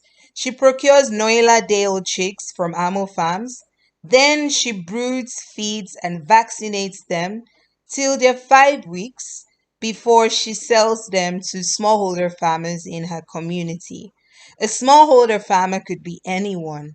They're mostly women with a passion for poultry farming and looking for a means to improve their livelihood.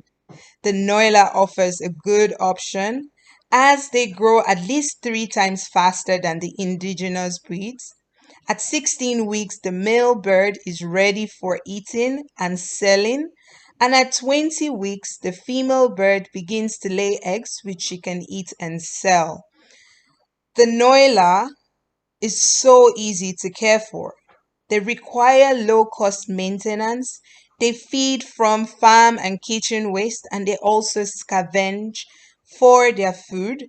They are disease resistant, so they offer a good option and offers the smallholder farmer an opportunity to make at least 30% profit. Amo Farms provides support along the way for mother units and smallholder farmers. We offer training and support, and we've run so many empowerment programs with international NGOs and state governments. We hope to improve nutrition in Africa.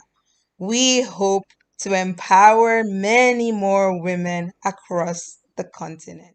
The Noila model is a partnership with Amo Farms, mother units, and smallholder farmers. A mother unit is a poultry farmer with a capacity for at least 300 birds. She procures Noila day-old chicks from Amo Farms. Then she broods, feeds, and vaccinates them till they're 5 weeks before she sells them to smallholder farmers in her community. A smallholder farmer could be anyone. They're mostly women with a passion for poultry farming and looking for a means to improve their livelihood. The Noila offers a good option as they grow at least 3 times faster than the indigenous breeds. At 16 weeks, the male bird is ready for eating and selling, and at 20 weeks, the female bird begins to lay eggs which she can eat and sell. The Noila is so easy to care for. They require low-cost maintenance. They feed from farm and kitchen waste, and they also scavenge for their food. They are disease resistant, so they offer a good option and offers the smallholder farmer an opportunity to make at least 30% profit. Amo Farms provides support along the way for mother units and smallholder farmers.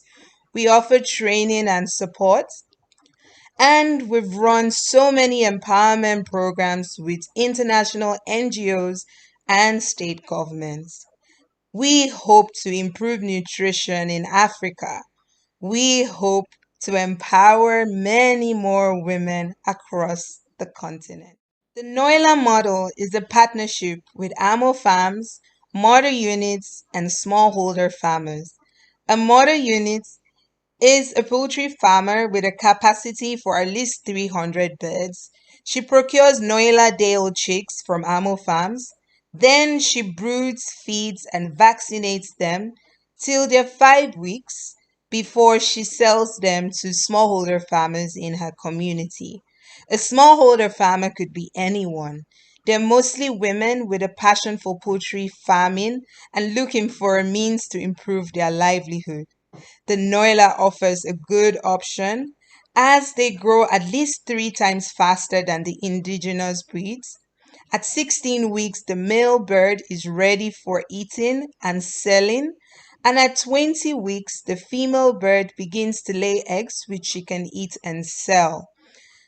The Noila is so easy to care for. They require low-cost maintenance.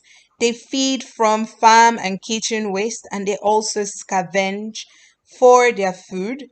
They're disease resistant, so they offer a good option and offers the smallholder farmer an opportunity to make at least 30% profit.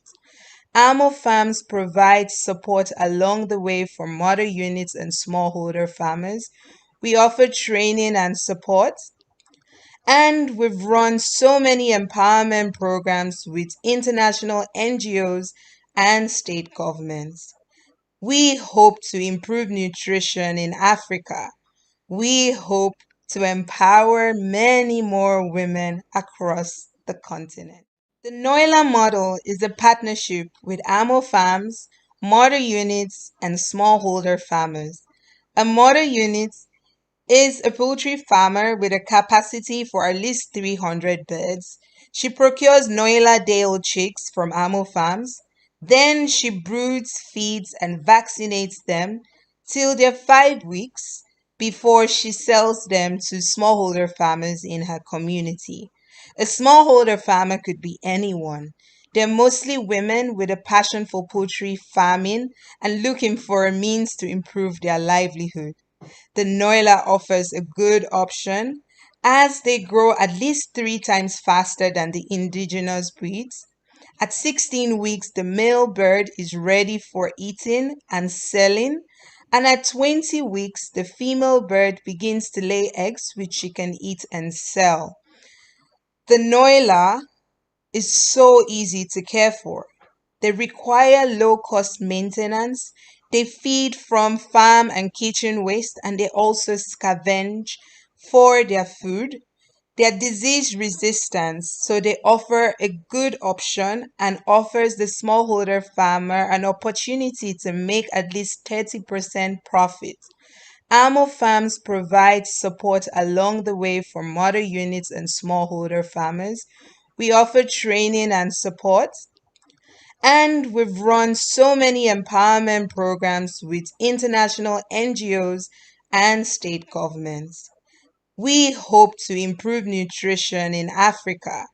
We hope to empower many more women across the continent. The Noila model is a partnership with Amo Farms, mother units, and smallholder farmers.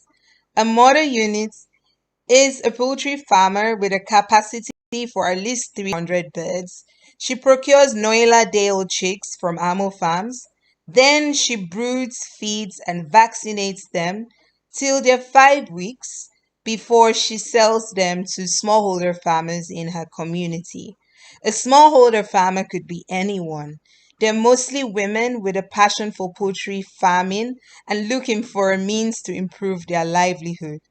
The Noila offers a good option as they grow at least 3 times faster than the indigenous breeds. At 16 weeks, the male bird is ready for eating and selling, and at 20 weeks, the female bird begins to lay eggs which she can eat and sell. The Noila is so easy to care for. They require low-cost maintenance. They feed from farm and kitchen waste, and they also scavenge for their food. They're disease resistant, so they offer a good option and offers the smallholder farmer an opportunity to make at least 30% profit. Amo Farms provides support along the way for mother units and smallholder farmers. We offer training and support, And we've run so many empowerment programs with international NGOs and state governments. We hope to improve nutrition in Africa. We hope to empower many more women across the continent. The Noila model is a partnership with AMO Farms, mother units, and smallholder farmers. A mother unit is a poultry farmer with a capacity for at least 300 birds. She procures Noila day-old chicks from AMO Farms. Then she broods, feeds, and vaccinates them till they're 5 weeks before she sells them to smallholder farmers in her community. A smallholder farmer could be anyone. They're mostly women with a passion for poultry farming and looking for a means to improve their livelihood. The Noila offers a good option as they grow at least 3 times faster than the indigenous breeds. At 16 weeks, the male bird is ready for eating and selling, and at 20 weeks, the female bird begins to lay eggs which she can eat and sell. The Noila is so easy to care for. They require low-cost maintenance. They feed from farm and kitchen waste, and they also scavenge for their food. They're disease resistant, so they offer a good option and offers the smallholder farmer an opportunity to make at least 30% profit. AMO Farms provides support along the way for mother units and smallholder farmers. We offer training and support, and we've run so many empowerment programs with international NGOs and state governments. We hope to improve nutrition in Africa. We hope to empower many more women across the continent. The Noila model is a partnership with AMO Farms, mother units, and smallholder farmers. A mother unit is a poultry farmer with a capacity for at least 300 birds. She procures Noila day-old chicks from AMO Farms. Then she broods, feeds, and vaccinates them till they're 5 weeks before she sells them to smallholder farmers in her community. A smallholder farmer could be anyone. They're mostly women with a passion for poultry farming and looking for a means to improve their livelihood. The Noila offers a good option as they grow at least 3 times faster than the indigenous breeds. At 16 weeks, the male bird is ready for eating and selling, and at 20 weeks, the female bird begins to lay eggs which she can eat and sell. The Noila is so easy to care for. They require low-cost maintenance. They feed from farm and kitchen waste, and they also scavenge for their food. They're disease resistant, so they offer a good option and offers the smallholder farmer an opportunity to make at least 30% profit. AMO Farms provides support along the way for mother units and smallholder farmers. We offer training and support, and we've run so many empowerment programs with international NGOs and state governments. We hope to improve nutrition in Africa. We hope to empower many more women across the continent. The Noila model is a partnership with AMO Farms, mother units, and smallholder farmers. A mother unit is a poultry farmer with a capacity for at least 300 birds. She procures Noila day-old chicks from AMO Farms. Then she broods, feeds, and vaccinates them till they're 5 weeks before she sells them to smallholder farmers in her community. A smallholder farmer could be anyone. They're mostly women with a passion for poultry farming and looking for a means to improve their livelihood. The Noila offers a good option as they grow at least 3 times faster than the indigenous breeds. At 16 weeks, the male bird is ready for eating and selling, and at 20 weeks, the female bird begins to lay eggs which she can eat and sell. The Noila is so easy to care for. They require low-cost maintenance. They feed from farm and kitchen waste, and they also scavenge for their food. They are disease resistant, so they offer a good option and offers the smallholder farmer an opportunity to make at least 30% profit. AMO Farms provides support along the way for mother units and smallholder farmers. We offer training and support, and we've run so many empowerment programs with international NGOs and state governments. We hope to improve nutrition in Africa. We hope to empower many more women across the continent. The Noila model is a partnership with AMO Farms, mother units, and smallholder farmers. A mother unit is a poultry farmer with a capacity for at least 300 birds. She procures Noila day-old chicks from AMO Farms. Then she broods, feeds, and vaccinates them till they're 5 weeks before she sells them to smallholder farmers in her community. A smallholder farmer could be anyone. They're mostly women with a passion for poultry farming and looking for a means to improve their livelihood. The Noila offers a good option as they grow at least 3 times faster than the indigenous breeds. At 16 weeks, the male bird is ready for eating and selling. And at 20 weeks, the female bird... And the importance of protein. We had a wonderful time on her own session. Please, let's put our hands together for Dr. Olubukola Omobua, ladies and gentlemen. Please, let's put our hands together for Dr. Joining her also, we have a prof in the building. He's the president, Nutrition Society of Nigeria, NSN. Ladies and gentlemen, let's put our hands together for Professor Wasiu Afolabi, ladies and gentlemen. Please, let's make it big. Let's make it big for the prof. Ladies and gentlemen, joining them also for this discussion, she's the Associate Professor of Nutrition, Lagos State University of Education, Janiki, Lagos. Ladies and gentlemen, with a wonderful resounding applause, help me make welcome Beatrice Ogana Ikuyayo, ladies and gentlemen. Please, let's put our hands together for, please, make it big for our wonderful madam. Also joining them, the doctor, he took the first session for sustainable protein resource source, Dr. Ayola Oduton, ladies and gentlemen. I'm sure that's okay.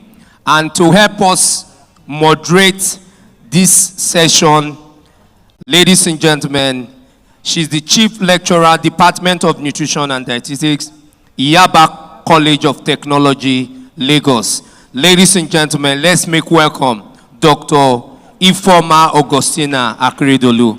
Please, let's make it big for Doctor. Please keep clapping. It's not easy to get them out of school. Yes. So, Doctor will be the moderator for this session. You're representing Dr. Ayo. What's the name, sir? Let's put our hands together for Korede Afolabi. He's representing Dr. No, you will see that. No, you will sit down there. She's the moderator. She will sit here. Yeah, thank you very much. So, Doctor, for this session, we have 35 minutes. I will hand the mic over to you. Thank you. Thank you very much. Good afternoon, everybody. It was 1 hour, now it's 35 minutes. Okay, no problems. So I believe we're all warm now. Thank God we had to go for the break. It was really cold.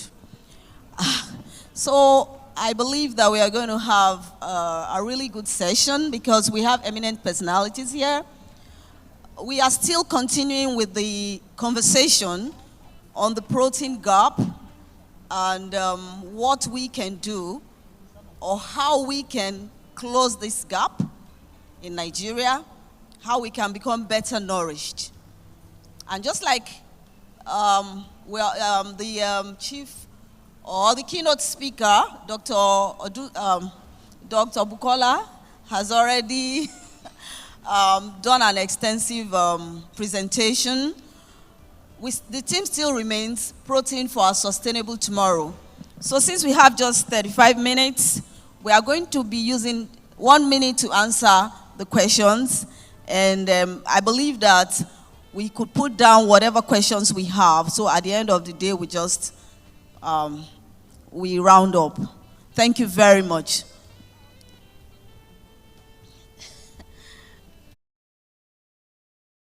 Panelists, I'm going to be asking us questions. I'll call your name and you just give us 1 minute of your answer. So we're going to start today with my Oga. He was my trainer in school and he's also my Oga in Nutrition Society of Nigeria. So we are starting with you, Prof. We call him Prof. Wao. So it was you. Hallelujah. So we are going to be looking at it from what Dr. Omobuwa presented first. From the keynote presentation, we learned that 45% of Nigerians are protein deficient due to a lack of access to sufficient protein. So what role do you think Nutrition Society of Nigeria can play in the promotion and supporting increased protein consumption in the country? Just in 1 minute, sir. Yeah, thank you very much.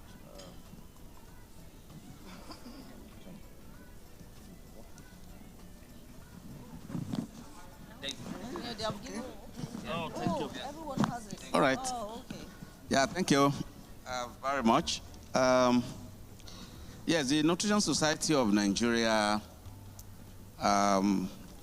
is a professional association that has network across the country. The issue of protein inadequacy is of serious concern to our society. And because of the importance of protein in the diet, particularly in the critical ages of development of children, we believe that our society, as a major stakeholder, can go out there through our various networks in almost 36 states of the Federation to bring about or to take forward this campaign. So it's our pleasure to be part of this process of bringing awareness to the fabrics of this country on the importance of protein. Every year, the society also organizes a national conference on topical issues around nutrition, particularly to develop strategies and influence policies around ensuring that malnutrition is reduced to the barest minimum in the country. So the society will take this further, can take it further, and will take it further to ensure that one of our themes in the next coming conferences, we address the critical issues of protein and also do so at the chapter level across the state and the country. Yep.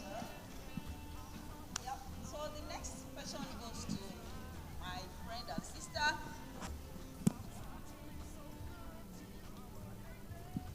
My check. Thank you. Okay.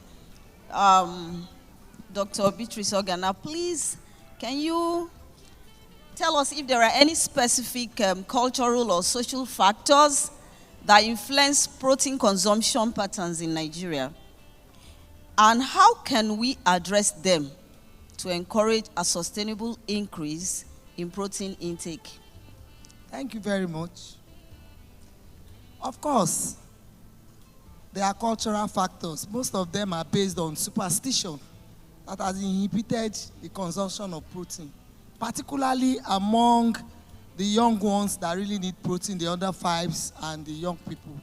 Like when the guest keynote speaker was speaking, she said the best cut of the meat is rarely given to children. Because there's a superstition that when you give children eggs, meat, and fish, snail, which are rich sources of protein, when they grow up, they will steal. And that has been one of the barriers.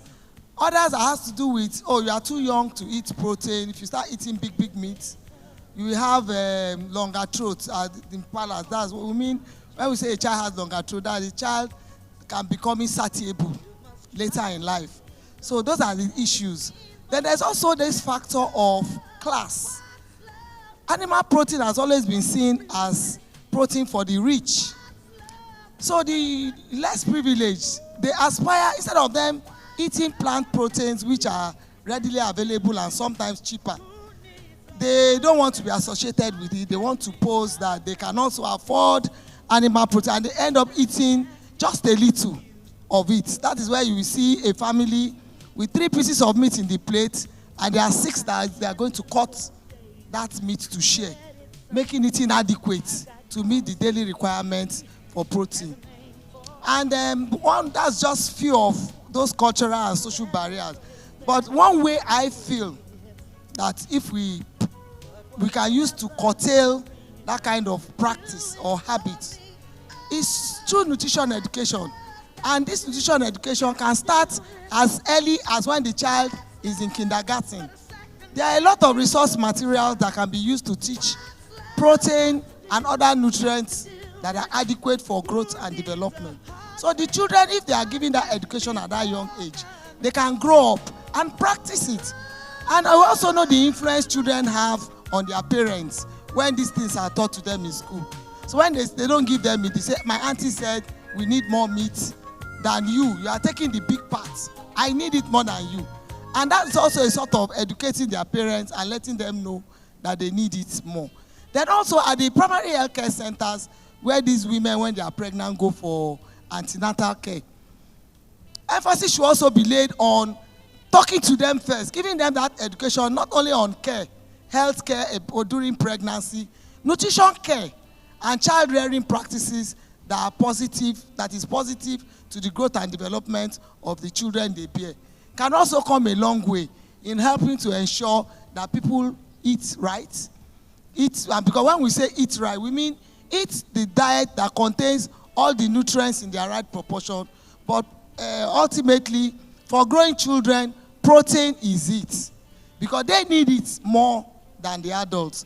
Even though WHO says 1.8 gram per kilogram body weight protein requirement, they are trying just to look at we in Africa that it may be difficult for us to attain 1 gram.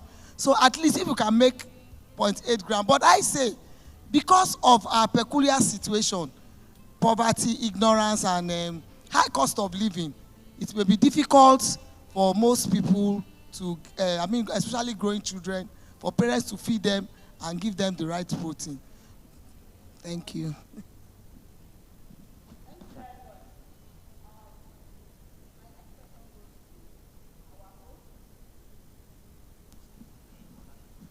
My next question goes to our host, Mr. Kevin Rupe, the regional director. And you are the reason we are here.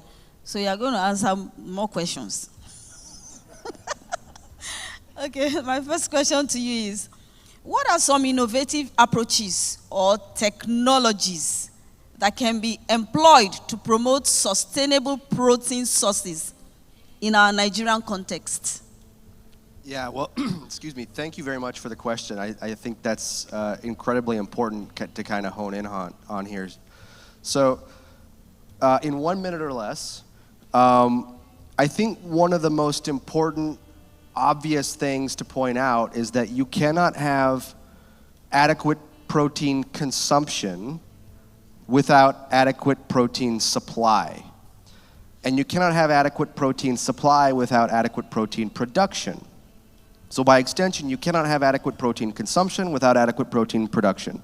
And so that's, I think, kind of the key narrative or key variable that USEC is in Nigeria, with Nigeria, partnering with organizations like Amo Farms, partnering with organizations like WASIL, and hopefully partnering with many of the organizations out there today, in that we're here to help increase efficiencies, we're here to help increase knowledge, and we're here to help increase the ability for Nigeria to produce meat, milk, and eggs on a standard of consistency, quality, and reliability that meets world-class standards. And so we think that there's a great opportunity for Nigeria's poultry production, aquaculture production, milk production, and production as well. So I think those are key industries to target for increasing protein consumption here. Thank you very much. So my next question goes to our keynote presenter. Sorry, not keynote presenter.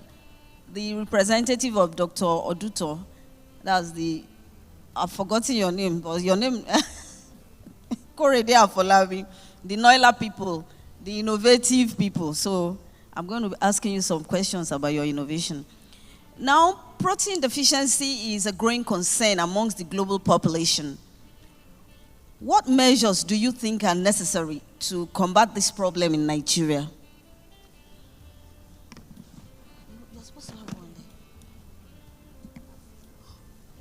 Thank you very much. It's no longer in news that in Nigeria we are faced with a shortage of protein, and the deficiency is so much that is becoming visible in every facet of life. Now, we have to have a deliberate and intentional action to wrap up production of animal protein in Nigeria. Our work in the rural areas in the last 5 years has shown that protein consumption is nothing to write home about. They are barely not consuming protein. They are consuming carbs.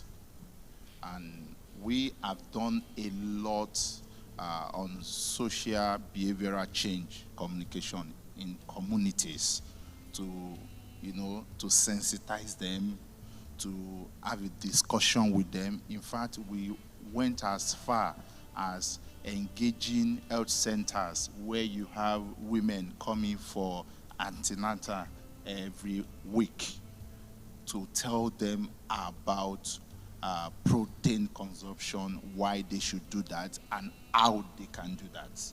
And the simple way how they can do that is to introduce a business to them. And what is the business? The business of Noila. And how do I mean by the business of Noila? I go to a facility center or a health center. I meet some women there. I ask them what they do for a living. Okay, with what you do, can you do this by the side?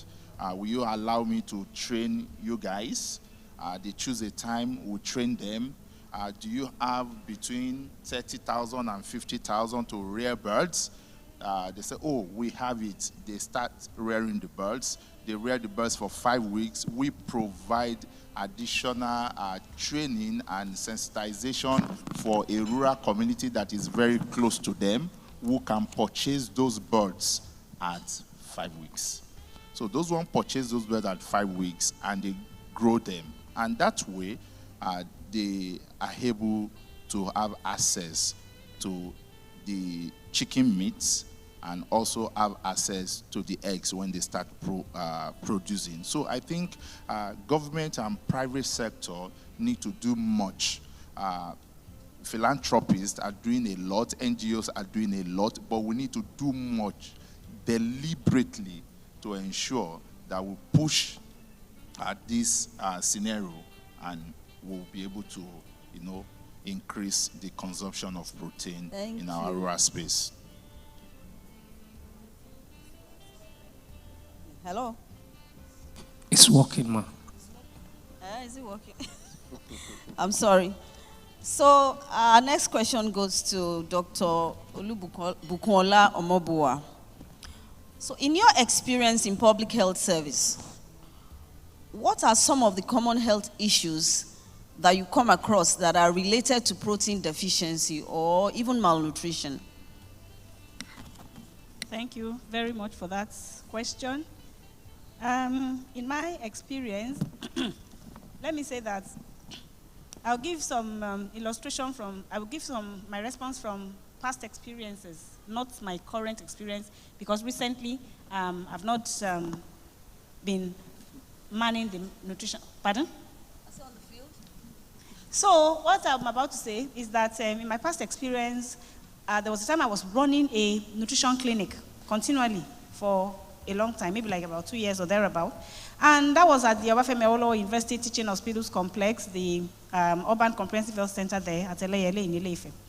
We used to screen children at the Sick Infant Clinic and the Infant Welfare Clinic. Whenever they brought children for immunization, we would check their weights, we would use Shaka's strip to check their mid-upper arm circumference, and we always picked out those who were either on borderline nutritional status or who were underweight. And from my own experience then, with interaction with their primary caregivers, who most times were their mothers, I discovered that many of those children were actually from low socioeconomic status families, and then the mothers too had low educational attainment. Many of them, either they were secondary school dropouts or so. So that way, they wouldn't know much about how well to feed their children, especially those ones that they were introducing complementary diets to. So they may be giving the children maybe the normal adult diet that they're eating at home. They are low quality food, of course, and that will not help the child. Another thing was large family size.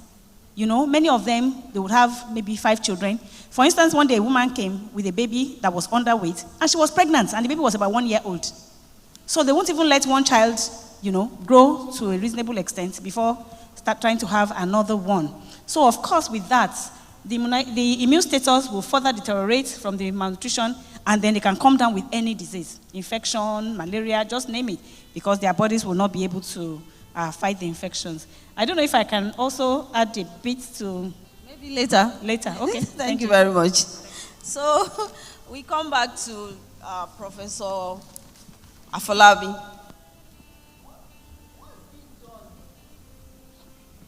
What is being done to ensure that diversity of diet is being taught and promoted in our elementary and secondary schools?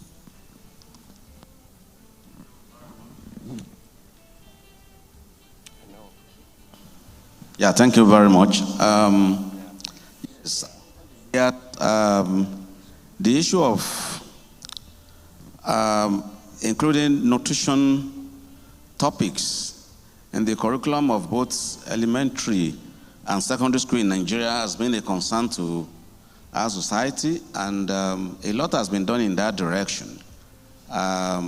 We have reviewed, over time, nutrition topics has been included in the curriculum of elementary schools as well as secondary school. In elementary schools, there is also what we call the school health and nutrition program, which also teach primary school children basic knowledge in nutrition. And we also have a number of other stakeholders that also come in to support that process. Not just only in elementary and secondary school, we have also reviewed the curriculum of tertiary institutions, particularly at the polytechnic level, as well as colleges of technology and universities, to ensure that the curriculum addresses the challenging issues in nutrition in Nigeria.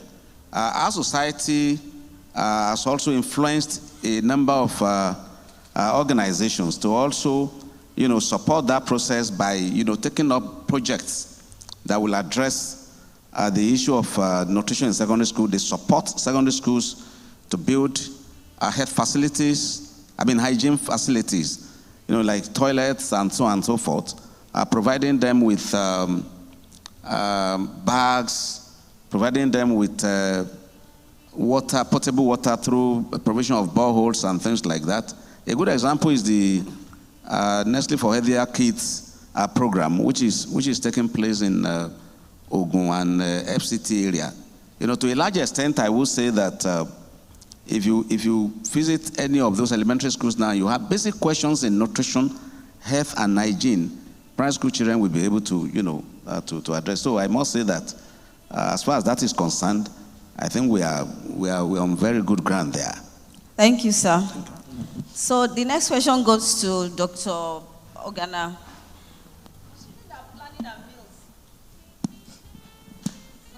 Considering that planning our meals can help us intentionally include diverse sources of protein-rich foods in our diet, locally available sources of protein, and give us a sample of a meal plan for a day of a low-income family.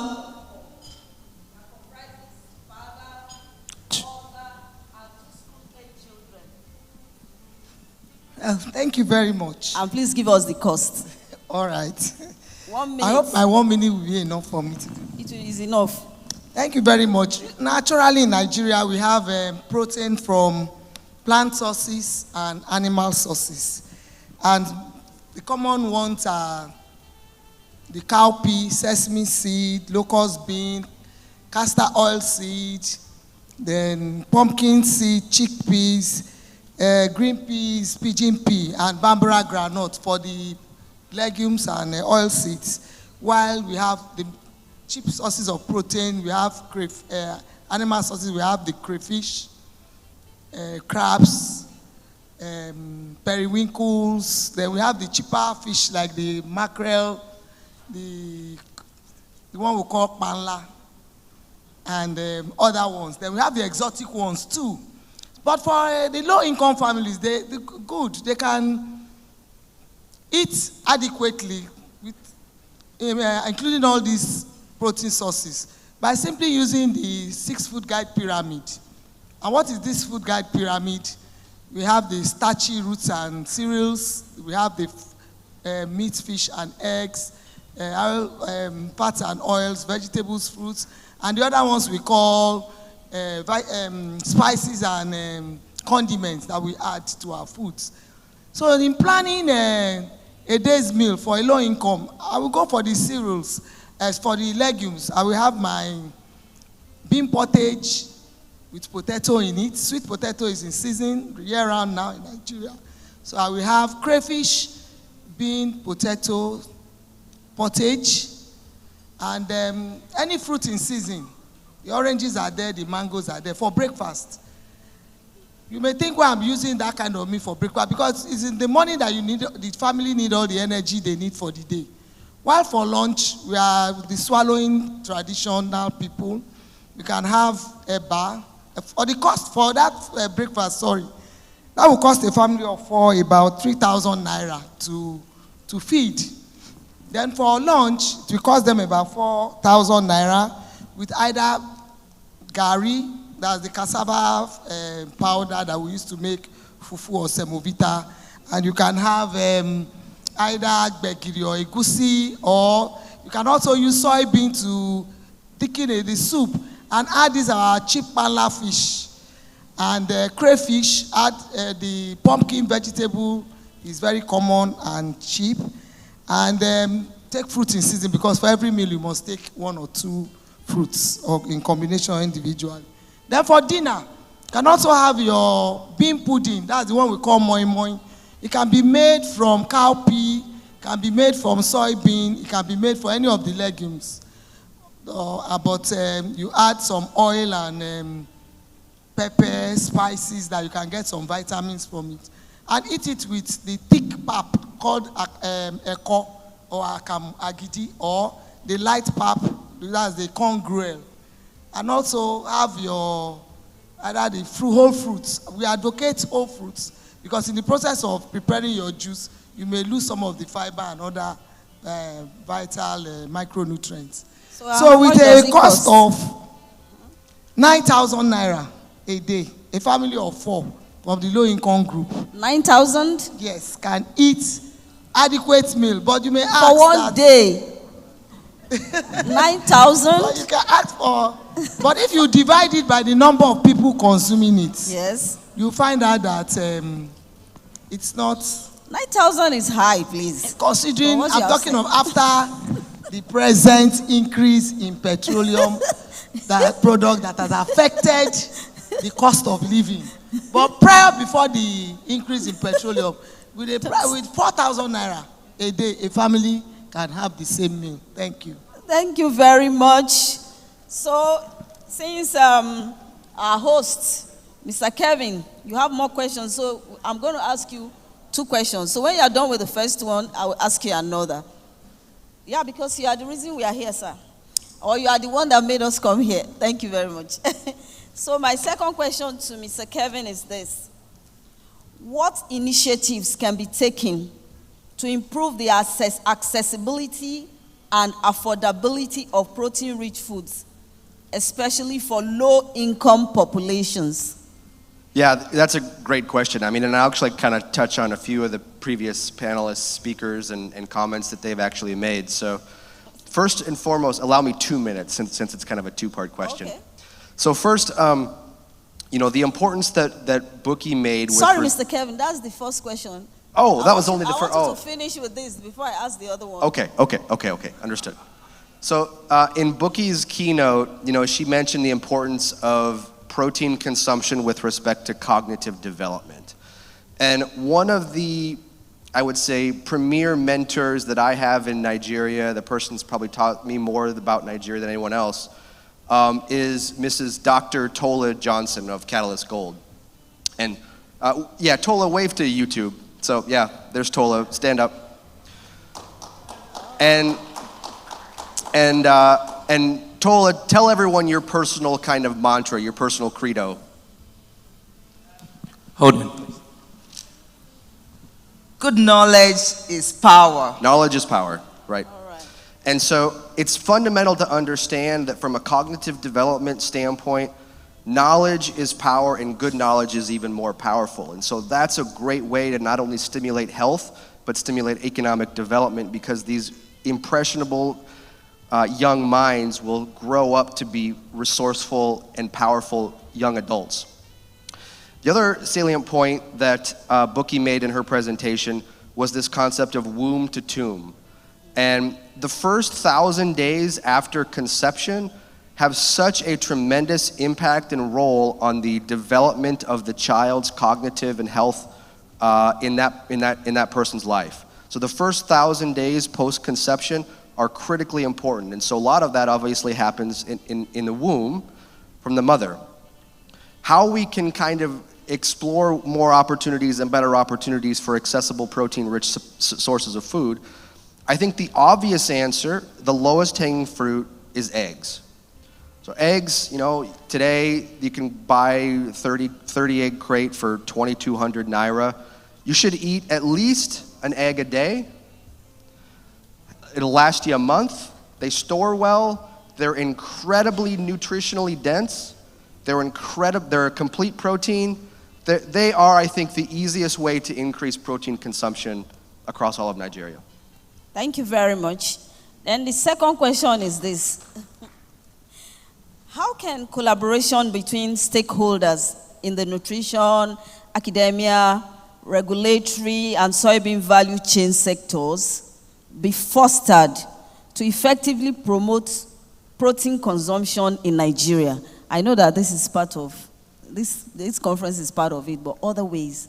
That's a great tee-up. Join the Right to Protein. Please go to righttoprotein.com. Check it out if you'd like to join our tent. The tent is big. The water is great. We'd love to have you part of it. Thank you very much. So I hope we heard that. Let's go to righttoprotein.com and find out and join the message, the initiative. So for Dr. Oduto, or representative of Dr. Oduto, 1 minute is 1 minute, so we are running out of time. Technology plays a big part of many things, which include the food manufacturing industry. How can technology be leveraged to increase the availability and affordability of protein-rich foods in a very fast way? I know part of it is your Noila, so just... Okay, so technology is key in everything we do.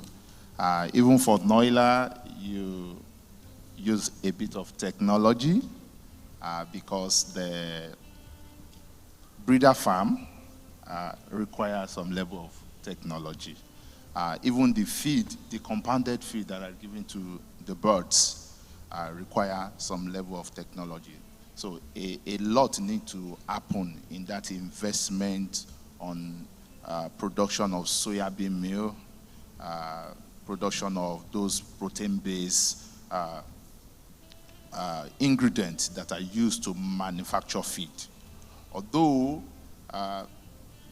for Noila, it is a low-cost feed ration birds. So you may not require so much feed because other things you need to use as alternative are around you. But for the small older farmers and especially the mother units, they require some technical training and they require to have some minimal technology that can help them work efficiently and effectively in their small farms. So when this technology are introduced, they are already available. It just requires some sponsor and other things to make it. Thank you very much. Thank you. So we come to Dr. Omobuwa. I'm going to ask you the question I asked Dr. Oduto, or his rep earlier on. And this is because you said 2 million children are affected, that's Nigerian children, are affected by malnutrition. And only 2 out of every 10 children that are affected are currently reached with treatment. So how can we as a country adopt and achieve widespread semi-food fortification goals with soy? Thank you very much for that question. One important thing is that we need to increase awareness. We need to let people know, if possible, NGOs working on nutrition and other organizations can go out into the communities to reach out to the people, maybe in their worship centers, and take opportunity time out to educate people and let them know what options of proteins are available and affordable to them. So we still all come back to education, education, education. You can't, education everywhere. That's good. Another big challenge in this country, going by the answer that she gave the other time, the associate professor, giving estimates of what a family of 4 can feed on in one day, poverty is a big issue in this country that needs to be tackled headlong. And the United Nations is aware of that. That's why the first Sustainable Development Goal is no poverty. So I don't know how far Nigeria's efforts are combating for. I don't see the efforts actually, because now fuel, it was put at 500 naira or so for my own state. But yesterday when I was coming, fuel was 520 naira per liter in Osun State. So I don't know. The government needs to do a lot to. Something is going to happen soon, I believe. I hope so. Thank you very much. Let's come back to Professor Afolabi. How can the Nutrition Society of Nigeria contribute to policy in the human consumption of protein foods, especially cheaper sources like that are plant-based, for example, soybean? Yeah, thank you very much. The society is well placed, particularly in influencing policies in Nigeria. Through our efforts and with the Vice President of the country being the chairman of the National Council on Nutrition, we've had opportunity of actually advocating to government and influencing their policies at creating and making sure that creating a budget portfolio for nutrition, as well as ensuring that state governments also allocate funding, have budgetary allocation to nutrition. In addition to that, we have also been able to possibly influence government to ensure that they create nutrition departments in ministries and departments of government that have relevance in nutrition, the sectoral, the sectors of the economy that has to do with nutrition, I think about 11 of the ministries, including Ministry of Humanitarian Affairs, that takes care of, nutrition in the emergency. So the society will not relent. We still go further in ensuring that. But more than that, we'll also be able to influence the social safety net programs of government by making it to be nutrition sensitive, to ensure that, the focus of provision of empowerment programs with target nutrition. Again, the National Homegrown School Feeding Program. The Nutrition Society has an MOU with the National Homegrown School Feeding Program to ensure that, there are standards for that program to ensure that the program is also impactful. So there's an opportunity there for us. And across the states, standard diets were also developed for each state based on their geographical location and foods that are available there. And one of the critical problems that the program has been having in recent time is the cost of egg, which was included in the program. So how do we ensure that children have access to egg in the program, as well as alternative protein sources that soya bean can present? So those are areas where we can, the society will be able to come in. Again, the issue of nutrition in emergency, we also, particularly in NEMA, to ensure that nutrition considerations, is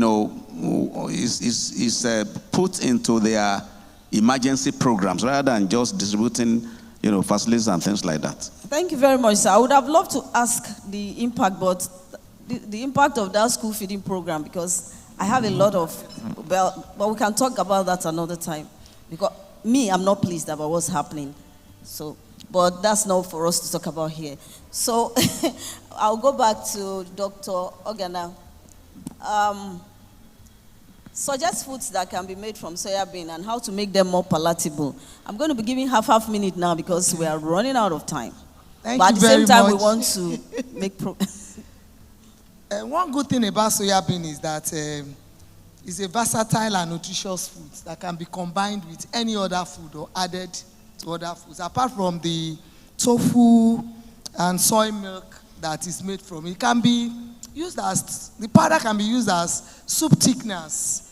Particularly we in Africa, in Nigeria here, there's nothing we don't eat with soups. So we can use it as soup thickeners to improve the protein quality of our foods. We can make it as puddings. We can make it as balls, like the akara balls we make from cowpea. We can substitute it. We can make composites out of soya bean with other cereals and legumes and make vast number of dishes from it. Did I answer that? Yeah, you did, but it's well. Because I know that a lot of people, there was a time in the 80s, 90s, we were talking so much about making food from soya bean. But after a time, the thing went down and people started like, oh, I don't like the flavor, I don't like this. So oh, yes, let me talk to that point. Yes, because of the beany flavor of soya, people tend to shy away from it. But in my own recipe development, I found out that if you soak overnight, then allow to malt for like 2 days, then you roast before milling.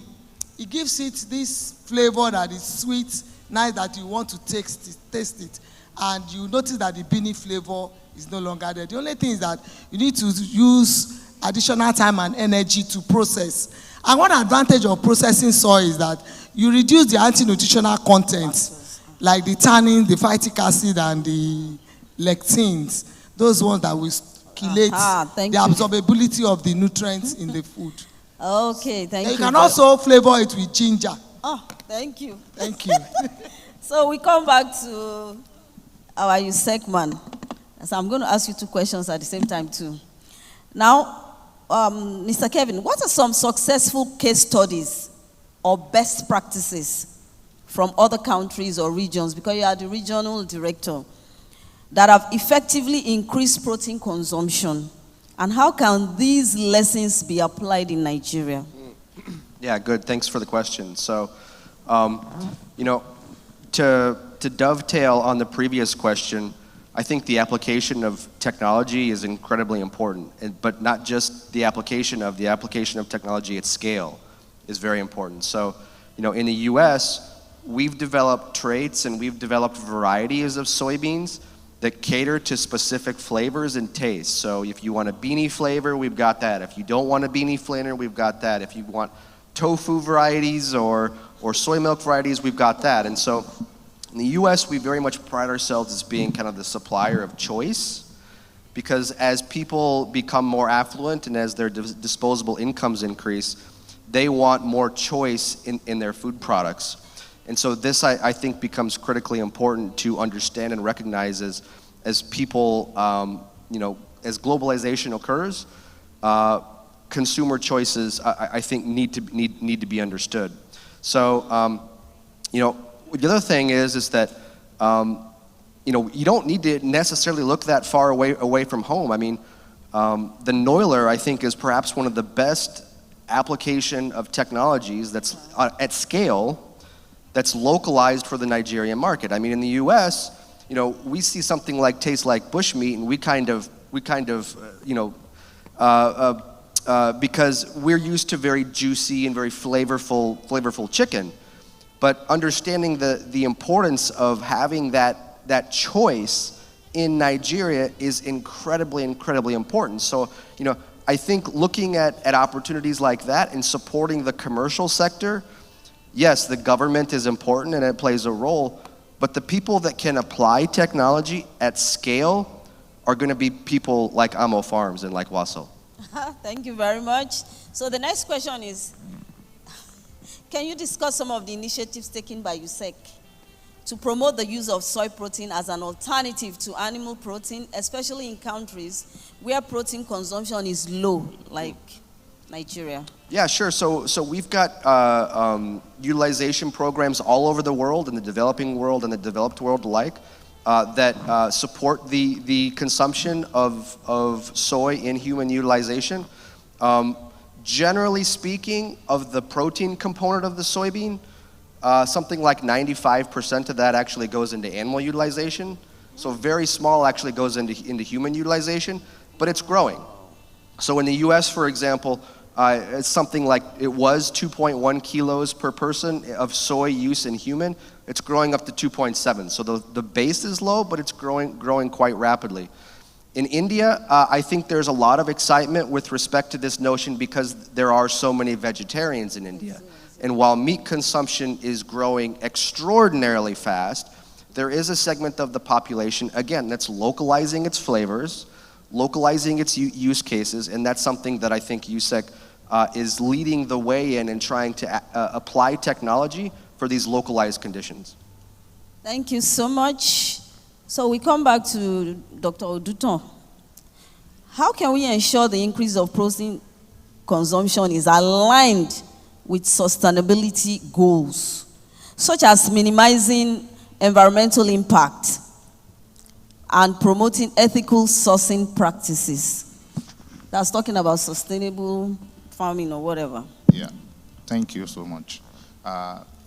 For Noiler, we ensure that we tick the box 6 for 3 things: accessibility, affordability, the sustainability.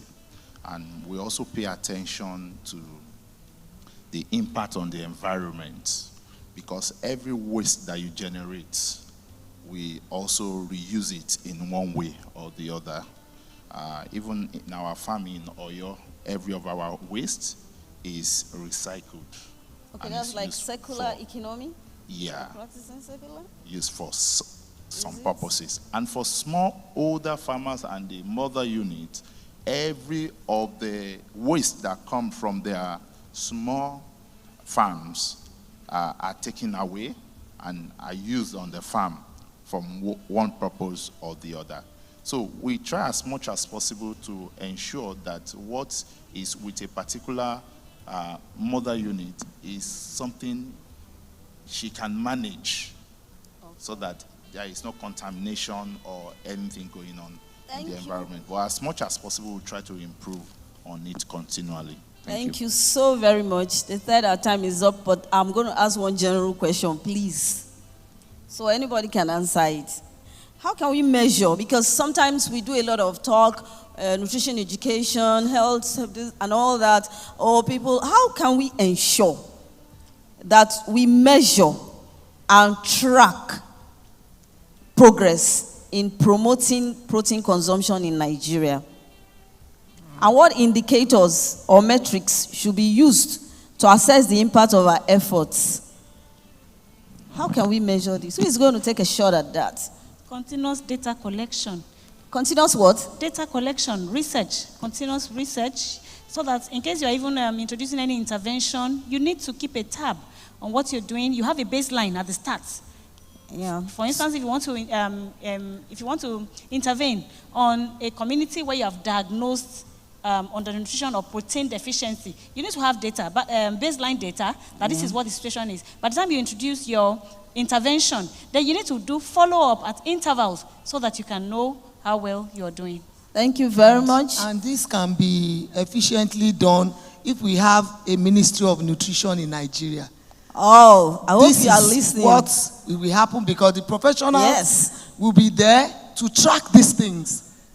Part of the issue is that it's just part of Ministry of Agriculture. So people they pay attention probably to food production and less attention to nutrition.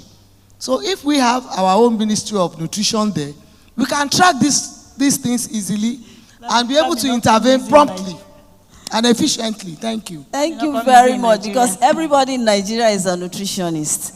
So since that's the truth, and that's why sometimes you don't know what to do or where to go. But as we want to really thank our eminent panelists and the USEC for this program, because you can't do without education. You can't do, awareness can never be too much, because you cannot practice what you don't know. So we thank you very much for bringing us together, and I believe that we are taking home a lot of things. Unfortunately, he's on my neck, so we have to go. Yeah. Please, let's put our hands together for our panelists. Please, just stand up for a photo session. We still have a lot, and time is really running behind us. Please, let's put our hands together for every one of them. They did justice to each of the questions asked by our moderator. Please, can we put our hands together for our moderator? You will know that our moderator is a lecturer. Those questions are project questions. Hello. That was well done.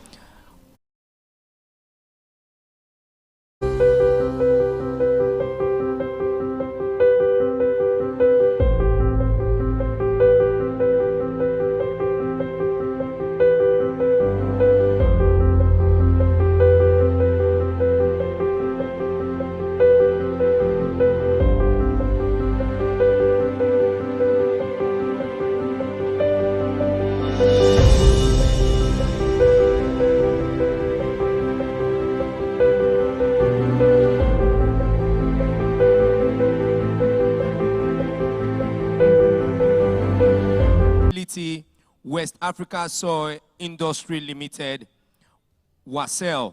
Ladies and gentlemen, please, can you help me put your hands together as I make welcome to the microphone, Miss Osenega Orokpo. Please, let's put our hands together for our ladies and gentlemen. Okay, no problem. I'll bring it up for you. Yeah, no problem.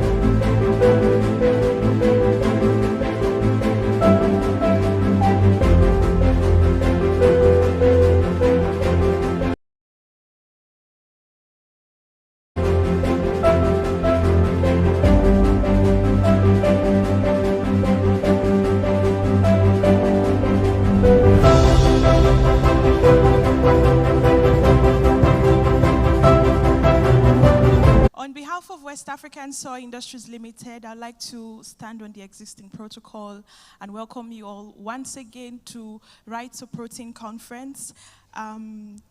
This is the first of its kind, and it is looking this big, it's looking this organized. I cannot imagine what subsequent editions would bring.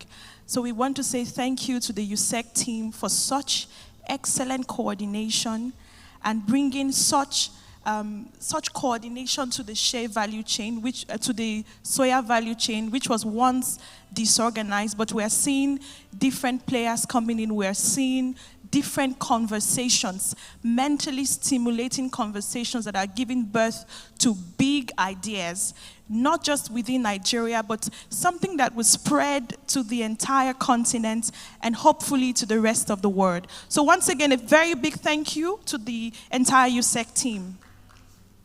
A little about us, like I mentioned before, I'm from West African Soy Industries Limited. We are a subsidiary of Tropical General Investments Group here in Nigeria. Our factory for Wasil is located in Shagamu, Ogun State, and we currently operate the largest soya crushing facility in West Africa of about 250,000 metric tons.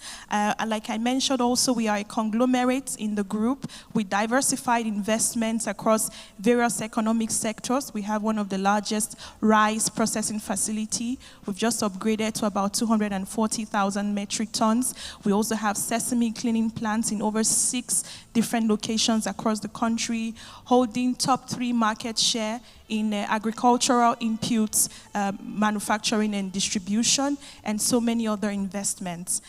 I want to request for the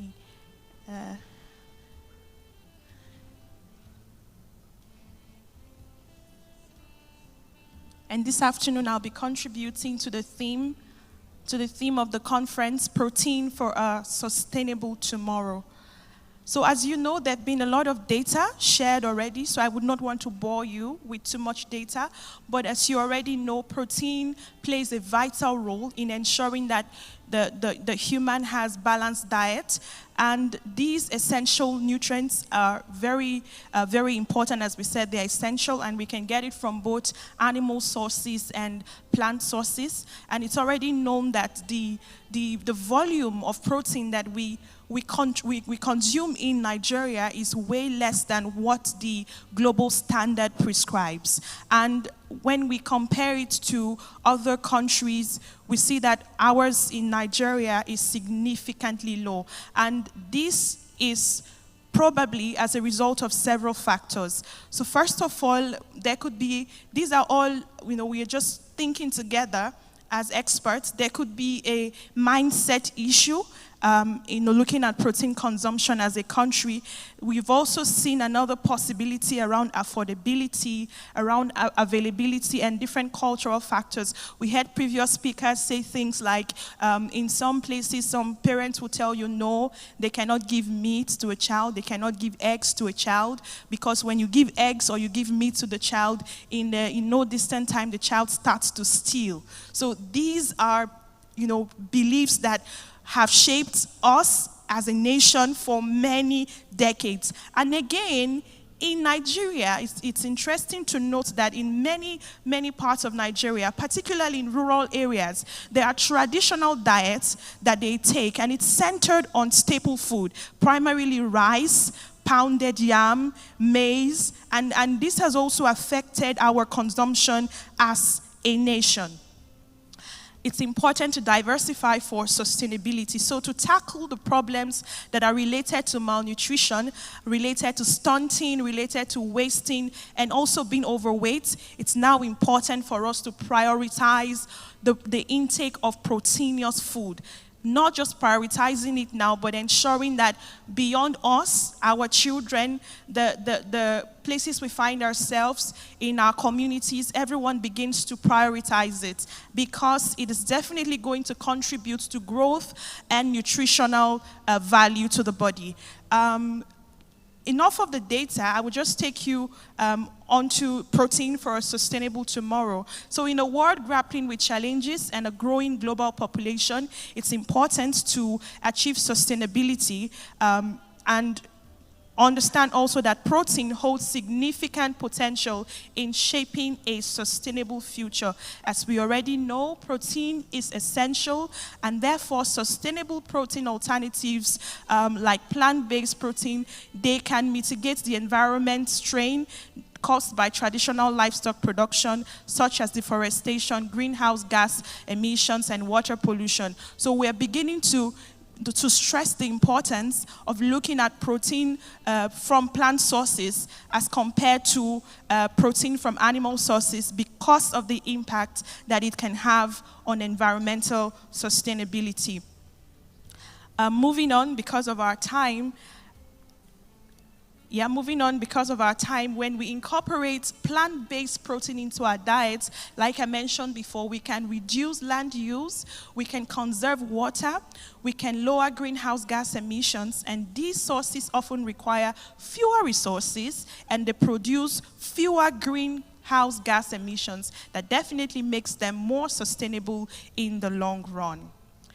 And now, looking at soybean as an alternative source of high-quality protein. It's a relatively cheap source of protein. We already know that. And many leguminous crops provide protein, but soybean is the only available crop that provides an inexpensive and high-quality source of protein when we compare it to meat, compared to protein, to poultry and eggs. And it also has an average protein content of 40%, and it's more protein-rich than any of the common vegetable or animal food source that you may find in Nigeria. And according to the World Initiative for Soybean in Human Health, soybean and its derivatives are essentially important due to their high quality and complete protein content and their ability to be processed into milk and meat substitutes.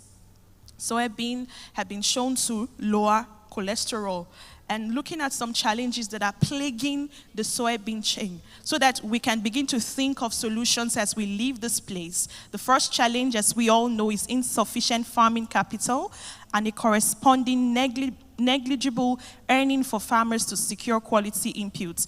As you know, soybean is mostly farmed by smallholder farmers. And if you look at what the smallholder farmer needs for farming, add it together, look at what he spends on sourcing for his inputs, add the costs of his labor. By the time you subtract that entire amount from his earnings at the end of the season, you'd realize that he barely has enough to live on.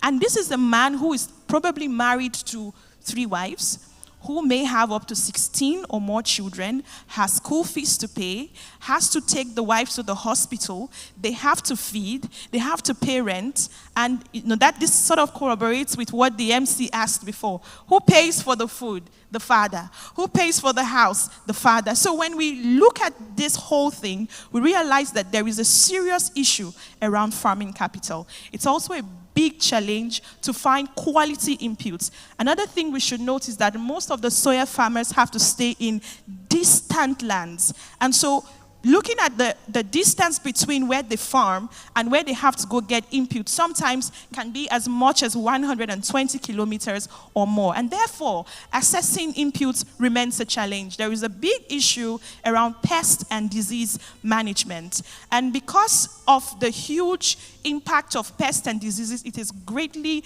reducing the yields or the potentials of the soybean crop. Another big issue is the seed quality. Many of our farmers use poor seeds, and therefore, this continues to cause a decline in the yields. There is a big issue around the yields, which is coming from issue of seeds, coming from, poor adoption of good agricultural practices. There is also another challenge of lack of adequate storage facilities, and therefore this is increasing post-harvest losses. How are we contributing as WASIL to ensuring that we build a resilient soybean chain? First of all, we have been engaging soybean farmers across Katsina State and Oyo State, and in our program, We are working with currently about 10,000 farmers and are empowering them with all the inputs that they require, including improved agricultural practice trainings, both practical and theoretical, and they're farming currently across 20 hectares, and we are working with them, providing them all they require so that they'll be able to build the value chain and provide as much soybean as we require for production in Nigeria. And more on what we are doing, we work with a 6-pillar model. The first pillar is financing. So far, we have given about 1 billion naira in financing of inputs to the farmers. For yield enhancement, we did our last surveys and we saw that on the average, most of the farmers were getting 800 kg, and we're well on our way to 1 ton to 1.2 tons per hectare with our farmers. For capacity building, what we do is we identify thematic areas per season. The thematic areas are those, for us, we look at the areas where we're having the most gaps. It could be around gaps, good agricultural practices. It could be around health and safety. It could be around women empowerment. It could be around storage. It could be around quality. We identify the needed gaps, and we plug in trainings and build partnerships to support the farmers in these different areas. Youth and women inclusion is another key part. You must also have noticed that in the soybean value chain, we do not have a lot of women participation because it is one crop that is grown mostly in a part of Nigeria where males are known to farm the most. And what we did was to set a target to say 30 to 40% of our farmers every year would be women. And we're also working with different organizations, including universities, to work with the young people and incorporate them into our program. Social investment is another key area for us, and we are working with different groups to invest in water, storage, health, and education projects. For climate action goals, we have done things such as planting of trees. We are also exploring organic soybean cultivation and other trainings for climate action. Some impressions for you on our farmers training and inspection carried out by some of our field assistants. Some more impressions on our Outgrower program, the flag off of the Outgrower program, and the distribution of inputs. These are some impressions of our women undergoing training. This was where a warehouse was donated to the women for income generation. And this is an impression of our factory located in Shagamu, as I mentioned before. It is the largest multi-crushing facility in West Africa, and there's on-the-ground experience that we have supporting smallholder farmers in building a global soya supply chain. We have a 250,000 metric ton capacity crushing, and it's end-to-end operations. We have operations across soybean, shea nut, palm kernel, and rice bran. And through our Outgrower program, as I mentioned before, we're supporting thousands of farmers. So what's our role in providing accessible protein? We're dedicated to exploring the diverse possibilities of soy processing. We are aiming to create a wide range of products beyond just the soya oil. This will provide multiple options for utilizing the rich protein components of soybean and to encourage its consumption. We also hope to expand the range of soybean-derived products. We also would be partnering and collaborating with different stakeholders in the value chain to ensure that there is availability and accessibility of high-quality soy-based products and options for the entire nation. We also run a seed multiplication program to ensure that there is availability of quality seeds. So more impressions of our products across our value chains. What we have there is a bagged soybean cake in Wasil Storage Warehouse, lecithin, our production officers ensuring the final package of our soybean, our soya oil. And what we also have at the end there is our Terra oil, which many of you must have seen in the market. And then in conclusion, protein holds immense potential to transform our food system as a nation and to contribute to a sustainable future. When we embrace plant-based products explore novel protein sources, promote climate-smart agriculture, leverage technology, implement supportive policies, I'm very sure that we can create a protein-rich and environmentally responsible food system. And together we can pave the way for a sustainable tomorrow. I want us all to know that everyone plays a crucial role in shaping a protein-rich future. Whether we are consumers, whether we are producers, whether we are policymakers, whether we are researchers, individuals, and whether we are small groups, we have the power to make a significant impact on promoting sustainable protein sources and ensuring access to nutritious foods for all. Thank you very much.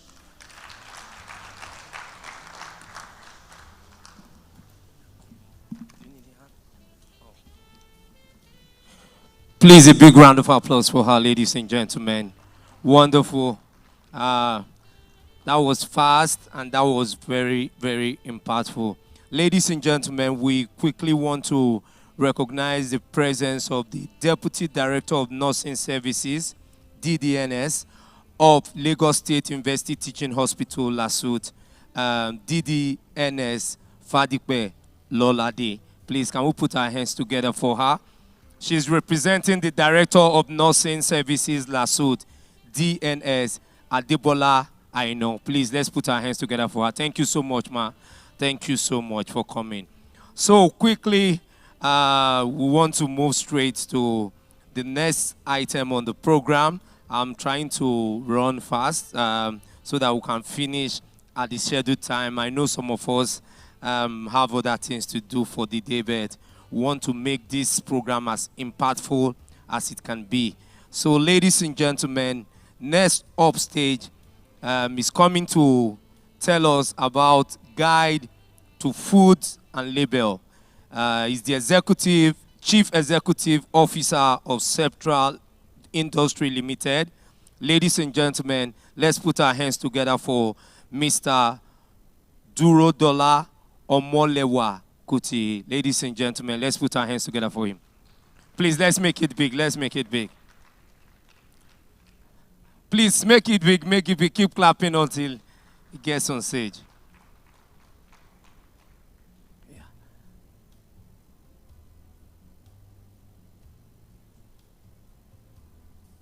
Thank you. So it's now.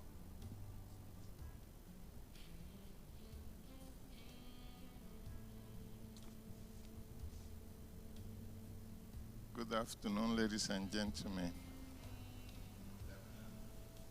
We are coming from the farm to the house. And we represent part of the value chain.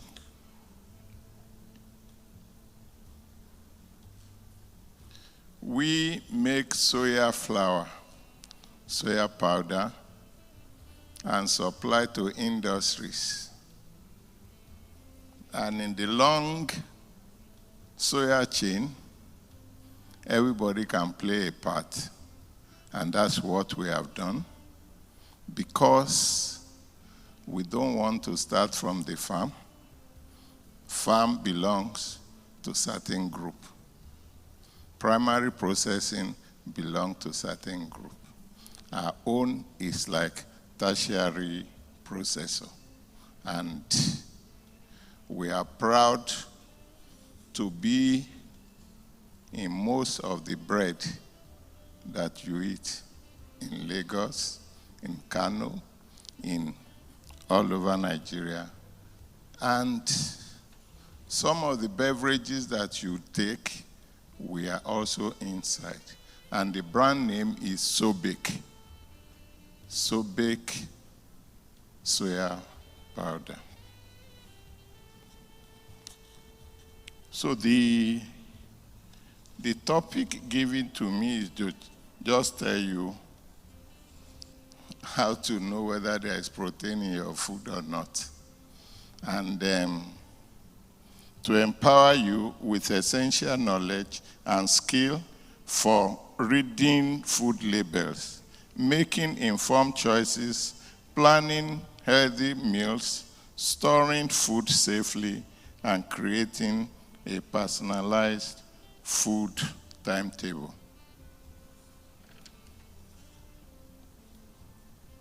Introduction. Before we interpret or read food labels, we need to understand what food labels are. In some cases, you may make a bottle and put label, that is water. You have provided label for someone coming in to know that that is water.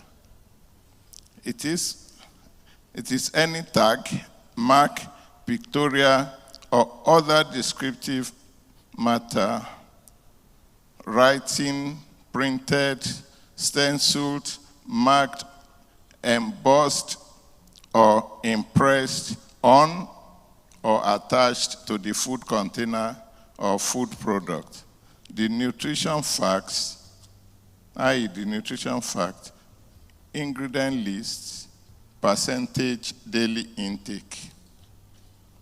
You know, when you hold a product in the supermarket, quickly you can read whether it contains what you don't like or what you don't eat. The significance of food labels in understanding nutritional content and making informed choices. The number of illnesses and health issues caused by diet is increasing. Specific dietary requirements: if a person consumes a substance they are intolerant to or allergic to, they may experience unpleasant or potentially harmful side effects.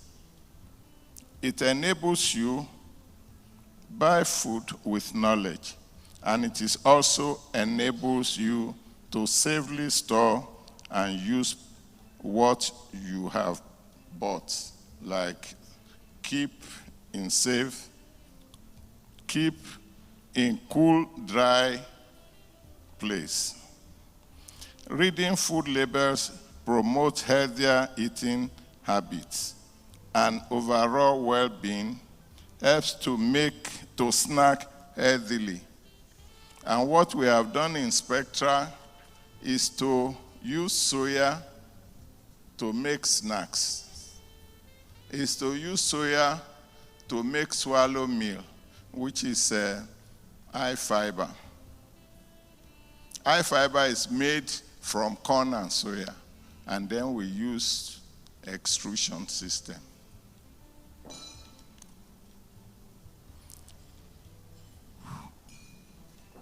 Different component of a food label.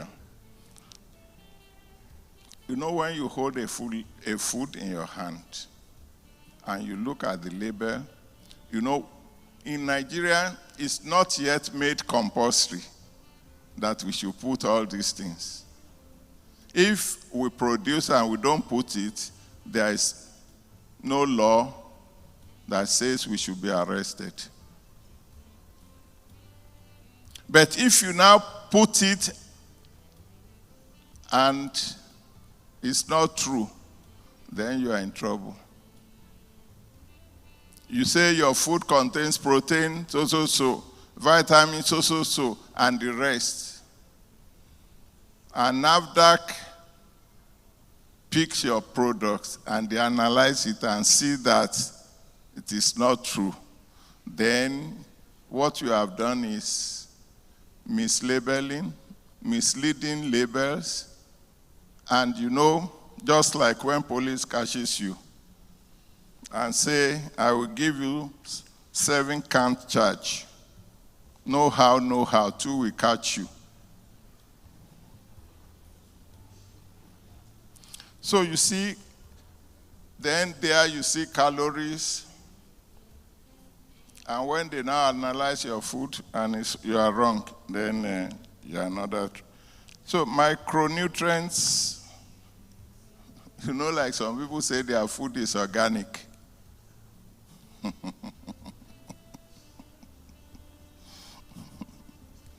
And they now ask, what is organic? You say, well, anything that is natural. Whereas, before you can say your food is organic, hey, before it used to be outside Nigeria that they would test your food, maybe in Germany or some other laboratory in South Africa. Because what is organic means the land must be tested. That for the past more than 5 years, you have not used fertilizer on that land. So ingredient list and allergen information is like when we use our soya, we normally put it there. Contains soya. So that if you now eat and you say you are reacting to soya, you are on your own. And in Nigeria, I wonder, how many people actually react to soya? Not many. And the other time, the other lady said, people are not willing to take anything soya. You know, initially, those who started processing soya, they were doing it anyhow. And if you taste something for the first time and it's not good, you will not go back to it. We had an encounter like that. We planted soya on our farm. That was in the 80s. And we were looking for what to do with the soya. We tried different products. We were making soya flour, toasted, untoasted, and instant, till we got to fabricating an extruder ourselves, wet extruder, that we could use to form the product. That's corn and soya together.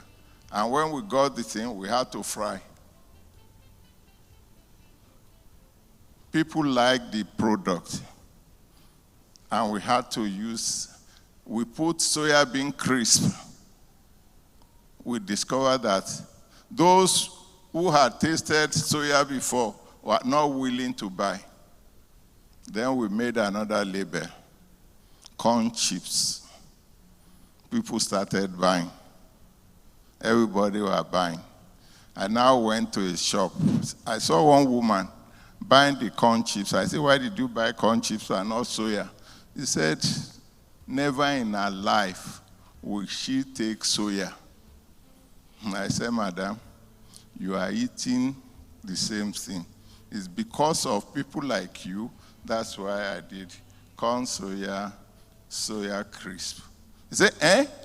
So soya can be like this? I said, yes. He says, he will be taking soya. So you can see,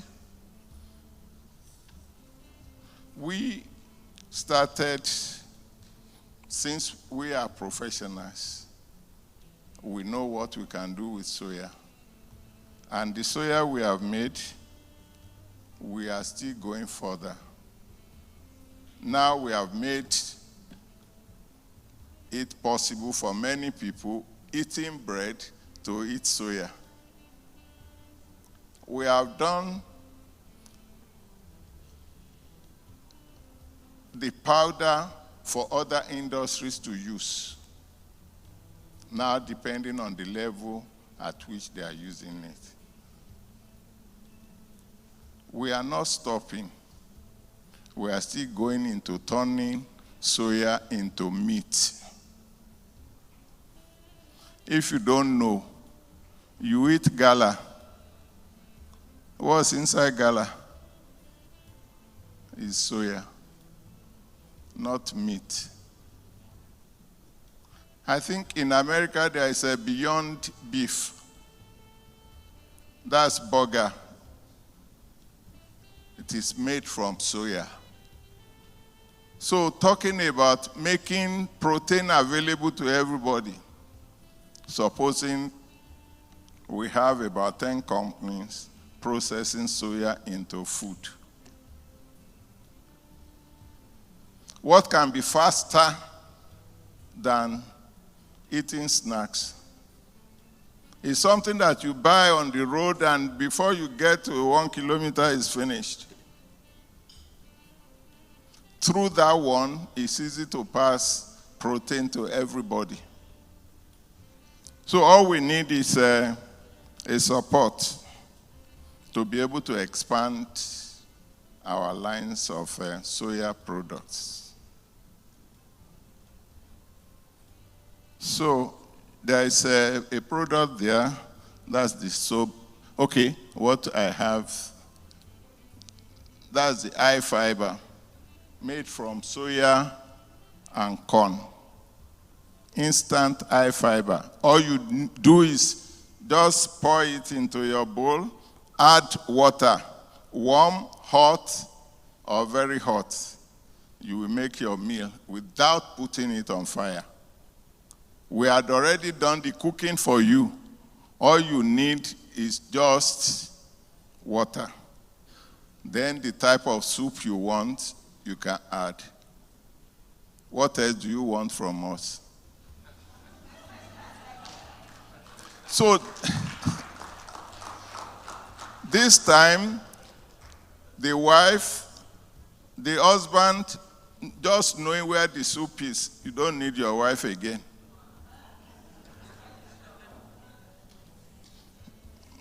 And the good thing about it is it serves you as your breakfast. If you add plenty water, you take it as breakfast. If you add small water, you take it as swallow. If people who are eating beans, you know the watery one, instead of gari, put this one on it. So I think that's part of our contribution to soya consumption, protein addition. How to read and interpret food labels effectively. Start with the serving size. So maybe if you can show the lower one, you will see what I'm saying. Then you have the energy there, you have all the things you need, the protein and the carbohydrate you can see. Understand the calorie content and micronutrients.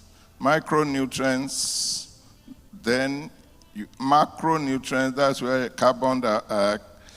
carbohydrate, fat, and protein. Then the micronutrients, you have vitamins and minerals.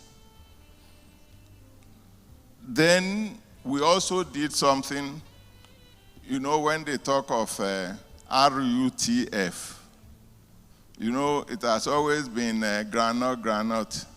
We put soya. And it was tested. And that's what we've been producing for Lagos State, Ministry of Health, for quite some time.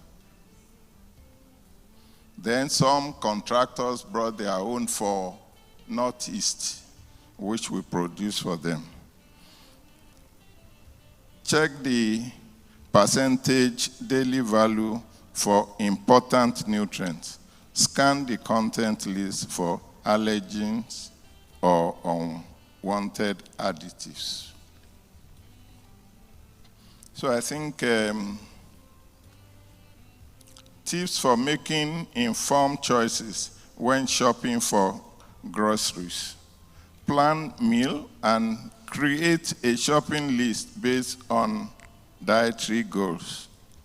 Choose whole, unprocessed foods and prioritize fresh produce. You know, someone was asking, how do we achieve food security? Can we achieve food security by eating fresh food? It depends on your pocket. Sometimes tomato, the same basket, selling for 2,000 per basket. And in another season, is 45,000, 50,000 per the same size of basket. So, to talk of food security, there must be food processing. we need to process and keep. That's why I went as far as Kano to train people on how to process tomato that will stay for 1 year. We did it in Kano, Kaduna, Abuja, Lagos, and Owerri, and we succeeded. So many people are already doing it and selling. So we compare products based on nutritional content and ingredient quality. Be aware of marketing claims and deceptive packaging. You know, in Nigeria, fake products are easy to know. You first of all look at the way they place the label. Especially this red wine, non-alcoholic, rosé, like they try to imitate the ones from Italy, Spain, but you will just see something that will let you know that this thing is not right. The same way, you know, the way they place, first of all, look at the writing, you look at the positioning before you say you want to read. So the food planning, I think our colleagues, they have done a lot on that one, which makes it easier for me and save you time. Home cooking. The dietitians, they do mislead us many times. They say we should not eat processed food and that you should cook your food at home. Cooking food at home, you overcook. But no industry will overcook. 1 minute of your energy means a lot. So it's you that maybe your baby is crying in the sitting room and you put something on fire and you discover that the baby is crying, you have to leave the food and come up. Before you go back, the food is overcooked. So please, don't mislead people. We in the processing sector are not taking it kindly. So let us do our business the way we know it, and let us make the chain longer for other people to also benefit from the chain. Thank you. God bless.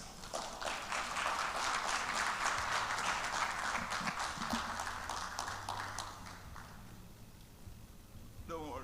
One time. Yeah. Please, let's put our hands together for our speaker. Fantastic. Fantastic. Yeah. So, we went to farm, from farm to the house. Now we are going to the creative side. We are going to the kitchen now. We are going to the kitchen right now. So, ladies and gentlemen, to take us on the next ride of this wonderful conference. She's the creative director of Food Empire, and she'll be speaking of ensuring a protein-rich diet and incorporating soybeans. Ladies and gentlemen, please help me make welcome Nkiruka Asika. Ladies and gentlemen, please let's put our hands together for our chef as she comes on stage. She's properly dressed for this wonderful event. Please, can we give her a round of applause, ladies and gentlemen? Yeah.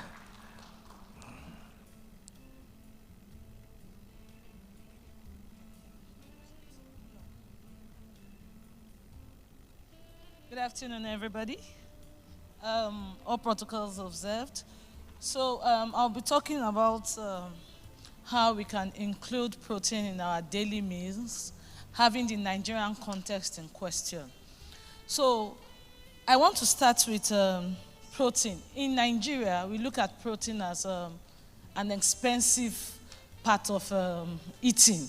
So we put a lot of energy on carbohydrates because we eat to get fueled to have energy. We don't eat to be healthy. So in that context, for us to be able to incorporate protein in our daily meals, there are certain factors we must consider. One is the cost and the availability. What is available to an average Nigerian home? They can easily go to those small markets we have around to pick up something that is proteinous. What are those things they can easily pick up? Maybe eggs, soya bean. These are things we can easily put in our daily meals. So we must look at soya bean in context now.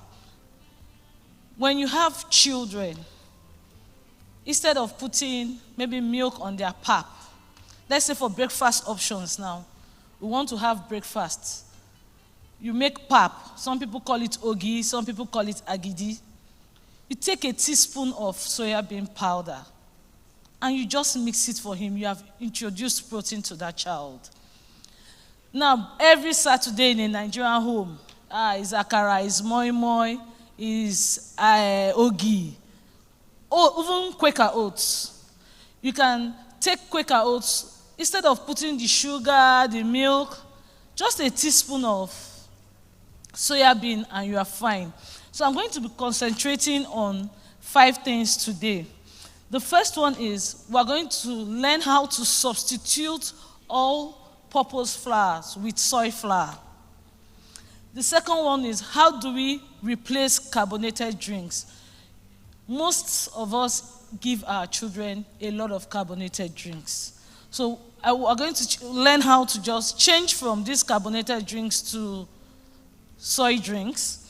Then how the fun ways you can introduce it to your food. Sometimes we don't know how to introduce a new product. You know, why a lot of things like this are not sustainable in Nigeria is the approach we put towards it. You just want to change. Somebody who is used to eating eba, you are telling him, don't eat eba again, just eat soy milk. It won't last. Like the MC said, when his wife introduced him to diet, the reason why he didn't cope because he changed automatically. But if she had said, okay, you are eating 200 grams of fufu, you know what, reduce it to 80 grams and take vegetables, he will gradually adopt it. But because we are always moving with trends, oh, soya bean is the end thing, everybody wants to eat and run out. So it doesn't last. I was very happy when the people were talking about in the 80s because I had my own share of experience. Then I was in primary school. They used to serve us Samco drink every lunchtime. So somehow there was this soya bean. And the school management told our parents that, oh, they want to start serving us a healthy drink, so we will no longer be taking the usual orange juice that they were giving to us. And we're all excited. On the very first day, they brought the soy milk drink. It was served hot. I threw up, and the next day, I didn't take it. In 1 week, no child was taking the soy drink. We had to go back to the orange drink they were giving us. It's not because the soy milk was not nutritious, but they didn't take it through how we were going to receive it as gifts. So somehow, how you present something to someone will entice the person whether to continue taking it or the way you introduce it. You don't just change somebody's culture or way of doing something. You can incorporate it gently till the person gets used to those ways. Then the last one is presentation. For children, when you want to, we have some children who are very picky. When you want to introduce such things to them, you make it colorful, use a lot of colors so that they see it as fun while trying to. But you already have the intention of, I'm giving my child protein. But you are doing it in such a fun way that the child can easily adapt. Then the last one is people with special needs. Some of us, our parents are having diabetes, they are having high blood pressure. There's a lot of concentration on, oh, don't take salt, don't take sugar. Now, for those with diabetes, a lot of them are looking more for iron, foods that contain high iron, but they actually need foods that are high in protein. How do we incorporate it into their daily meals that while trying to be healthy, they are still taking in enough protein that they actually need? So the first thing I said was, we're going to be substituting all-purpose flour for soy flour. How do we do this? That pancake you are making in your house, your children are already used to you making pancakes with all-purpose flour. Now, I always say, when you are introducing, do it little by little. So when you usually make, let's say you are using a cup of all-purpose flour. Maybe you now say, okay, all-purpose flour, a cup is 250 grams. You say, okay, I'll use all-purpose flour, 200 grams, and I will add my soy flour, 50 grams. Sometimes I even prefer to start with that portion that is not significant. So you are introducing it little by little until they get used to it. So those pancakes you make at home, you can say, oh, I'll do a 50-50, or I'll do a 70-30. Just quietly introduce it, intentionally introduce it into their meals. You are making pancakes, you are making waffles. There's no way you're going to tell your child, I want to make waffle for you. He's going to be excited. So the moment you are pouring it into the waffle pan, all he knows is that he's taking waffles. But you as a parent, you know that you are putting enough, that protein that he needs in that meal. Biscuits, cakes, bread. I tell people, especially when you are making it at home, it might not come out as nice as it looks in the shop because the gluten or the hardness of the flour might not be the same with the all-purpose flour. But because you are intentionally trying to give your children healthy foods, when you are making that bread at home, incorporate a bit of soya bean in it. These are the little ways we can do that. Then, swallow. In Nigeria, then I always say something. When we introduce new things, we just bring the unknown. As someone who does a lot of food and I deal with a lot of people, I like to start from the known to the unknown. Now, you want to make thickener. Let me say curry sauce at home, that rice curry sauce. We just use flour to thicken it. But you can actually substitute that flour with soy sauce. It will thicken it and you'll also be giving them protein. That person that wants to eat amala, that's 1 cup of amala you use to make amala, put some soy sauce in it. So it's still the same amala. The person doesn't feel strange. It's when you say, oh, I made soy, this thing, you'll be like, what is that? Well, me, I don't used to try all this rubbish. Just give me my amala, let me eat. But when you make the same amala, but this time you have introduced soy sauce inside it, then we'll talk about the fun ways we can create tasty meals. For Nigerians, we like tasty food.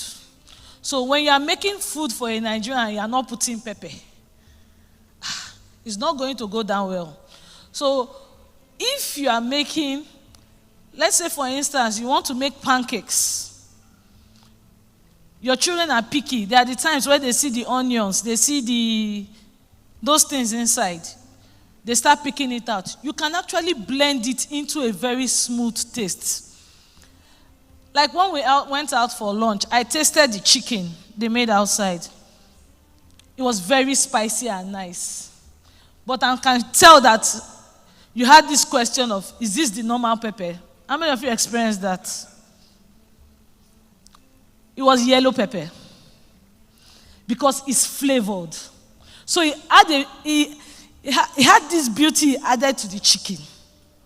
So when you are making meals, find out what are those flavors I could add to soy sauce, to add to this meal that an average Nigerian will be like, oh, it's nice because it has a bit of pepper, it has flavor. When you are making Quaker oats, cinnamon is a very nice flavor. So when you are putting small cinnamon with soy flour in your Quaker oats, I tell you, your children will enjoy it. Not because of the soy sauce now, because the flavor is tasting nice. They like the taste. So if we talk about protein and we don't talk about how do we really incorporate it, considering our culture, considering our costs, and the availability in the market. You and I know that we can get soybeans anywhere in Nigeria. You don't have to stress to look for it. You know, when they called me about this program, and I went on, I was like, oh, the things that are very high in protein, we don't have them in Nigeria. Broccoli. If you tell a Nigerian, go and eat broccoli, he'll be looking at you as in, what's this person talking about? So, but if you say soybean, they'll be able to easily relate with it. So, it's moving from the known to the unknown. Then, the presentation of food is like if you're an amala eater, you know that the thing that makes amala sell very well is the meat. There was a food blogger that said, there's nothing in amala, it's just the meat. So for Nigerians, our eyes, it eats first before we actually taste. So we need to improve on our presentation of food, especially for the children. Now, what are those things that we can actually add? A lot of leafy green. You can blend them. It's just for the colors. So when they're seeing it, or bell peppers, you are making rice with what we call curry sauce. But this time, you have used soy sauce, soy flour, for the thickener. And you have the green pepper, the red pepper, the yellow pepper. It's all colorful. Anybody passing will be like, this one looks nice. Let me give it a try. Then for the drink. Now, when I had that experience about soya milk, I never took soya milk again until 5 years ago. A lot of people usually walk up to me and say, oh, can you taste this product? I made it. Is it nice? Help me criticize it. So after church, somebody gave me that drink, and it was really very, very nice. And I was asking her, what did you do? This is so nice. Initially, I thought it was tiger nut. When she said it was soy milk, I said, no, it's not soy milk. It cannot. It has an awful taste. He said, it's soy milk. I said, why is it tasting so nice? He said, oh, now when I blend it with dates. I put a bit of coconut, ginger. So when we are incorporating this in our daily meals, it might not be something that when you put it directly, you will enjoy the taste. We also have to learn to incorporate with the things that can help enhance it so that people will feel, because nobody likes to eat and they are not happy. You should be happy when you are eating. So there are certain flavors that goes with this food, especially like soy sauce, like soya beans, that will enhance the taste and make it easy for people to easily adapt to it. Then when we talk about children, I, for one, am very particular about what we give to children to eat because that's their development age. And I'm very good with kids around me, so I like to, very creative ways you can get them to eat. So for children, let us put a lot of vegetables with colors. There's carrots, there's peas. Once they start seeing it, that's what's going to lure them to eat that food. But if you just make it very, very boring, you won't be getting the children to eat it. And at that early stage, that's basically what they need. Now, for adults, people with special needs, we're talking about people with diabetes, people with high blood pressure. We need to learn to incorporate it. My mom was diabetic, And I came back from school. They said, she doesn't want to eat the plantain anymore. I'm like, why? She said, everyday plantain. But I started doing, in the morning, I'll make plantain with a lot of vegetable soup. In the afternoon, it's porridge plantain with a lot of fish, crayfish. So you must think out of the box to get them to eat what they need. If you want to do it the normal way, they will get tired of it. So at every point in time, we need to be more creative how we serve it so that people will be willing to accept it. I want to thank the organizers, USEC, for organizing this event. It's a good one for us because we're a society that eats for energy. And if we get more of this message out to the public, we'll be moving from a society that eats for energy to a society that is eating right. Thank you very much. Thank you so much. Please, let's put our hands together for Chef. Please, let's put our hands together for our wonderful chef. Wonderful. You know, if you go online and see people cook, you think that is how easy it is. They will just put one song playing at the background. And here, if you want to make spaghetti bolognese, just put your pot on fire, just put the spaghetti. Before you know, spaghetti will just happen like that. They will just be, now only you, my guy. If you try and cook it that way in your house, I promise you, you won't get it that way. So that was a very wonderful session. Like she said, Nigerians, we eat for energy. You understand? In Lagos, you eat for energy to fight the battle ahead.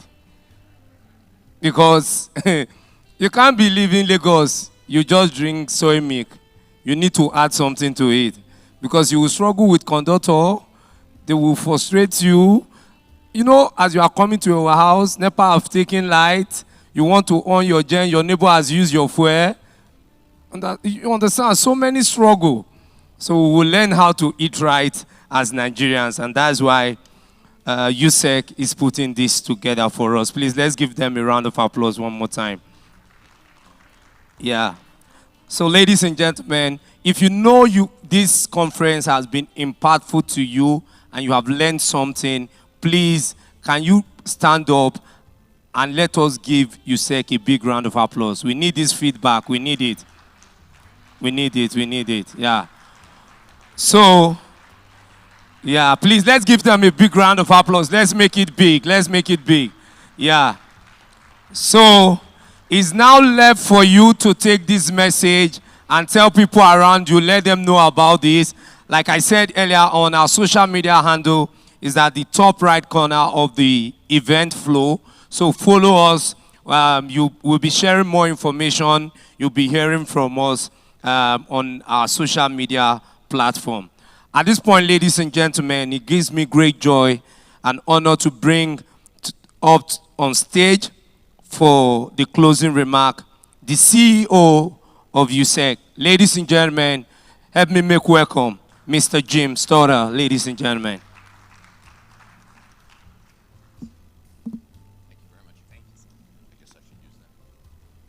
Well, thank you very much. You know, I am not so used to precise timekeeping like that, but we are exactly on time. So let's give a round of applause to the MC for keeping us exactly on time. Thank you very much. Well, ladies and gentlemen, both here in the room and watching us from somewhere around the world, it is a real pleasure to have been able to participate in this event today. It has been fascinating for me. You know, I want to extend my sincere gratitude to our distinguished speakers, the experts that were here, the attendees. I had a chance to speak with many of you during the break earlier and look forward to speaking with many of you again over lunch. But thank you all for being here as we talk about this important issue. You know, I have really taken away several things from this. The Noiler, the homegrown solution, that Dr. Ayo talked about. The farm to the house, I like that analogy, from farm to house. The soy products, the idea of corn soya crisps, putting those together, I think that's a great idea. I can understand. People, everybody likes corn chips, but soy chips maybe not so much, but putting those together makes them very healthy. And finally, the chef that we just heard from, she is very sneaky, putting just a little bit of soy protein in with the other things. But what great ideas you presented. Thank you so much. I really enjoyed that. But all kidding aside, you know, we delved into the crucial role of protein in shaping a sustainable future and ensuring nutrition security for all. The insights shared and exchanged have shed light on the immense potential of a wide variety of protein sources, both traditional and alternative, to address global challenges that we face here around the world and that we face here in Nigeria as well. In the 2022 Global Hunger Index, Nigeria ranked 103rd out of 121 countries. With a score of 27.3, Nigeria has a serious level of hunger. I heard one of the speakers refer to it as an emergency. That said, today's event has emphasized the importance of adopting a holistic approach, of leveraging innovation and fostering collaboration among stakeholders from the ag, scientific, and industrial sectors to work together in order to address these issues. Furthermore, our panelists and respected speakers have highlighted the significance of equitable access to protein-rich foods, as protein nutrition is a fundamental human right, hence the name, Right to Protein. It's crucial that we work together to ensure that communities, especially the most vulnerable ones, have access to affordable and nutritious protein sources, as well as an education about why protein sources are important. I've heard several of the speakers make the point that it's not just about eating to get full, but it's eating for nutrition. But we need to be there to promote health and well-being and to reduce malnutrition. I think of this partially as an education opportunity. I've certainly gotten some education today. I hope all of you have too, but I think it highlights the huge education opportunity that there is overall. That soy and all sorts of protein can be a part of the solution, and they all need to be there. This is much bigger than just a soy issue. I will put a plug in for our soy excellence centers that we have right here in Nigeria that is training people in the aspects of utilization of protein, whether it be to produce human foods, animal or aquaculture, whether it's to produce feed for animals, all of those sorts of things, or growing soy, the agronomy area of our Soy Excellence Center. It can teach people about the benefits of soy and how to use it, which can be part of the protein solution. I think it's also important to remember that trade can be a critical part or ingredient to solving this problem. Nigeria is well placed as a nation that can trade, import, export things. And Nigeria doesn't need to produce all of the protein needed to solve the protein deficiency problem right here in Nigeria on its own land. There's nothing wrong with saying we're going to use trade. We're going to use the principles of comparative advantage. We'll export things we're really good at exporting, and we'll import other things, and that's how we're going to get our protein solution. There are many countries around the world that do it that way and do it very successfully.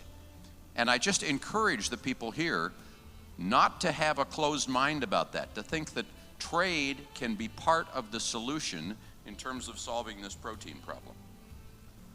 As I said, we've seen this working in many countries. Kevin talked about a couple of them in the discussion when he was up here in the panel. So as we conclude this event, let's carry forward the knowledge and the ideas that we've learned and the inspiration that we've taken from our great speakers. Let's commit ourselves to action, to implementing strategies and solutions that were shared here today, and to collaborate, my 5th C, collaboration, towards a future where protein for a sustainable tomorrow and nutrition security are not just highfalutin ideas, but they're something that can be tangible realities for all. So please go to righttoprotein.com to learn more and share that with friends of yours, with other people that would be interested. Because I think if we all work together on this, if we truly collaborate, we can make progress in delivering a solution to the right to the protein issue. So thank you again for your unwavering dedication and active participation today. Let's strive for a world where protein nourishes our bodies as well as our minds, sustains our planet, and secures a brighter future for younger generations and older generations alike. So with that, I'd just like to say thank you all for being here, whether in person or online.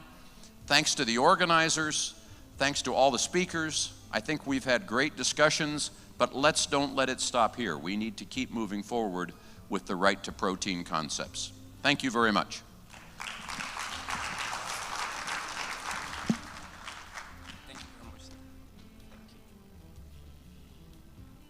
One more time, please, a big round of applause for the CEO. Thank you, everyone that came out here. Like he said, the discussion doesn't stop here. We'll continue to tell people about this, and we keep living the protein life. Can you say that? We keep living. I need the energy. We keep living. So immediately after this, we'll have a few more photo sessions, and we'll be having lunch. And after the lunch, I wish you all safe journey back to your various destinations. And for people watching us online, we'll try as much as possible to do the launch online for you. Just go and download the food and on Instagram and just watch us eat. It will help you. You get the protein online. Yeah, so that's the way it works. On this note, thank you to everyone who made our time to be here. We're grateful. Have a wonderful weekend, and God bless you. Good day.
industrial chemicals, home care products, and pharmaceuticals. With a mission to progress together for the better, the group empowers households, enables corporations, and enriches individuals.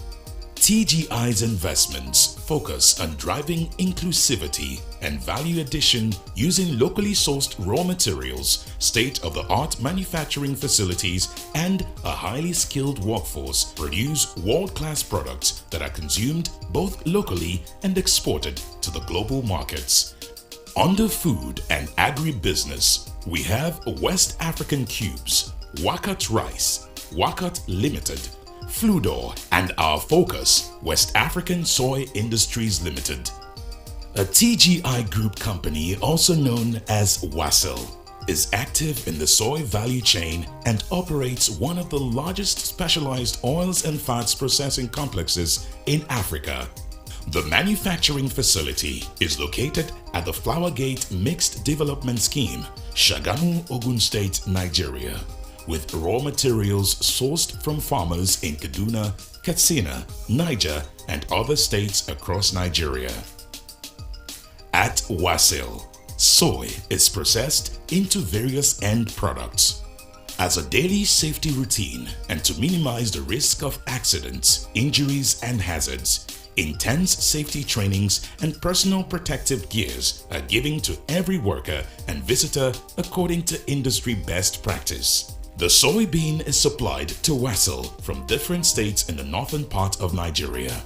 The seeds are floated and stored in silos with a 45,000 metric ton capacity. The bags are offloaded and passed on for recycling while the seed goes through the cleaning process, which is done by the cleaning machine. At the preparatory section, there is a seed conditioning engineering process whereby the seeds get cleaned by post-cleaning sieve. After this, the seed is passed to the destoner. The vibration in the destoner helps to separate the seeds from stones. It is then passed into the flaker so that the oil can be extracted easily. At the solvent extraction plant, oil is extracted from the flakes by an oil separating tank. The solvent extraction plant produces crude soya oil, leaving the byproduct called de-oiled cake, also known as DOC. 81% of the seed becomes DOC, while 19% is extracted as the crude oil. DOC is a livestock meal which Wasil brands and packages to sell both locally and as export. The extracted oil from the SEP is stored in the crude oil tank. The oil is then refined and sent to the refined oil tank. The refined oil transported via pumps to the oil packaging section undergoes quality assurance and quality control at a laboratory in the refinery administrative block. This is where the conversion into edible products takes place. The byproduct from soybean seed include soybean oil, lecithin, and acid oil. The soybean oil with the brand name Golden Terra is packaged into sachet sizes of 50 ml and 90 ml and jerry cans of 5, 10, and 25 liters with plans to include 40 ml and 80 ml in the future. The lecithin is an edible material used in the production of several products including chocolates and seasoning cubes. The acid oil has a soapy characteristic and its products is used for soap making. To further expand its capabilities, Wasil has newly commissioned its multi-seed prep MSP facility. The new facility will be processing seeds such as palm kernel seed, shea butter seed, and so on, with inputs such as shea butter, rice bran oil, palm kernel oil, etc., all of which are not only directly consumable, but also serve as raw materials to multiple industries. Aside from soybean oil, Wasil is currently into the production of shea nut, rice bran, and palm kernel. This is a new section and a new project currently being commissioned at Wasil. It's called the Oil Mill Complex. The Oil Mill Complex comprises of the storage warehouses, the multi-seed prep, which is the MSP building, and the cake go down. At the moment, Wasil Oil Mill Complex is one of the biggest and the most recent oil processing plants capable of processing multiple seeds in Nigeria at the moment. Please, a quick announcement. We have a gift pack for every of our guests. Please, during the lunch time, you pick up your gift pack. The ushers will distribute it to everyone here. Thank you very much. Make sure you get your own gift bag. Thank you. And Nigeria in general in the supply of all these special oil in the market. To meet environmental standards, wastewater from the factory is treated at the effluent treatment plant. The treated water is then utilized for the washing of cars, watering the grass and vegetation around the factory. As a part of TGI Agribusiness, Wasil works with smallholder farmers at origin locations in Nigeria. Our sustainability program entails mobilizing shea nut and soybean farmers at project locations with credit input financing, capacity building, extension services, and empowering women and youth in these farming communities. Nigeria is the largest consumer of soybeans in sub-Saharan Africa, followed by Uganda. Aside the edible oil and animal feeds, soybean in Nigeria is also used in the production of specially formulated baby food. In collaboration with Global Shea Alliance, Wasil can assist women with kernel aggregation, quality training, and storage. While in the past, shea nut collectors aggregated 350 kg per season, through Wasil's intervention, they have been able to aggregate more shea at an average of 1,500 kg per season, leading to increased finances and improved livelihoods. Our shea collectors are now able to form saving cooperatives and open small businesses to generate more income for their households, and with our presence at farm gates, there is guaranteed market for immediate offtake.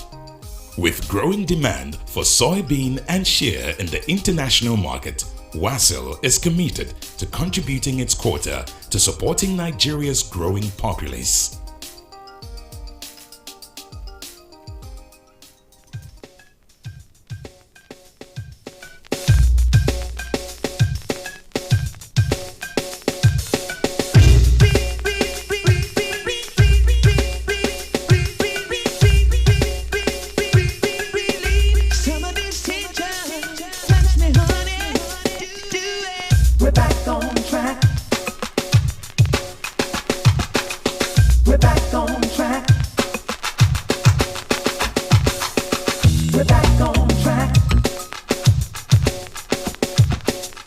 We're back on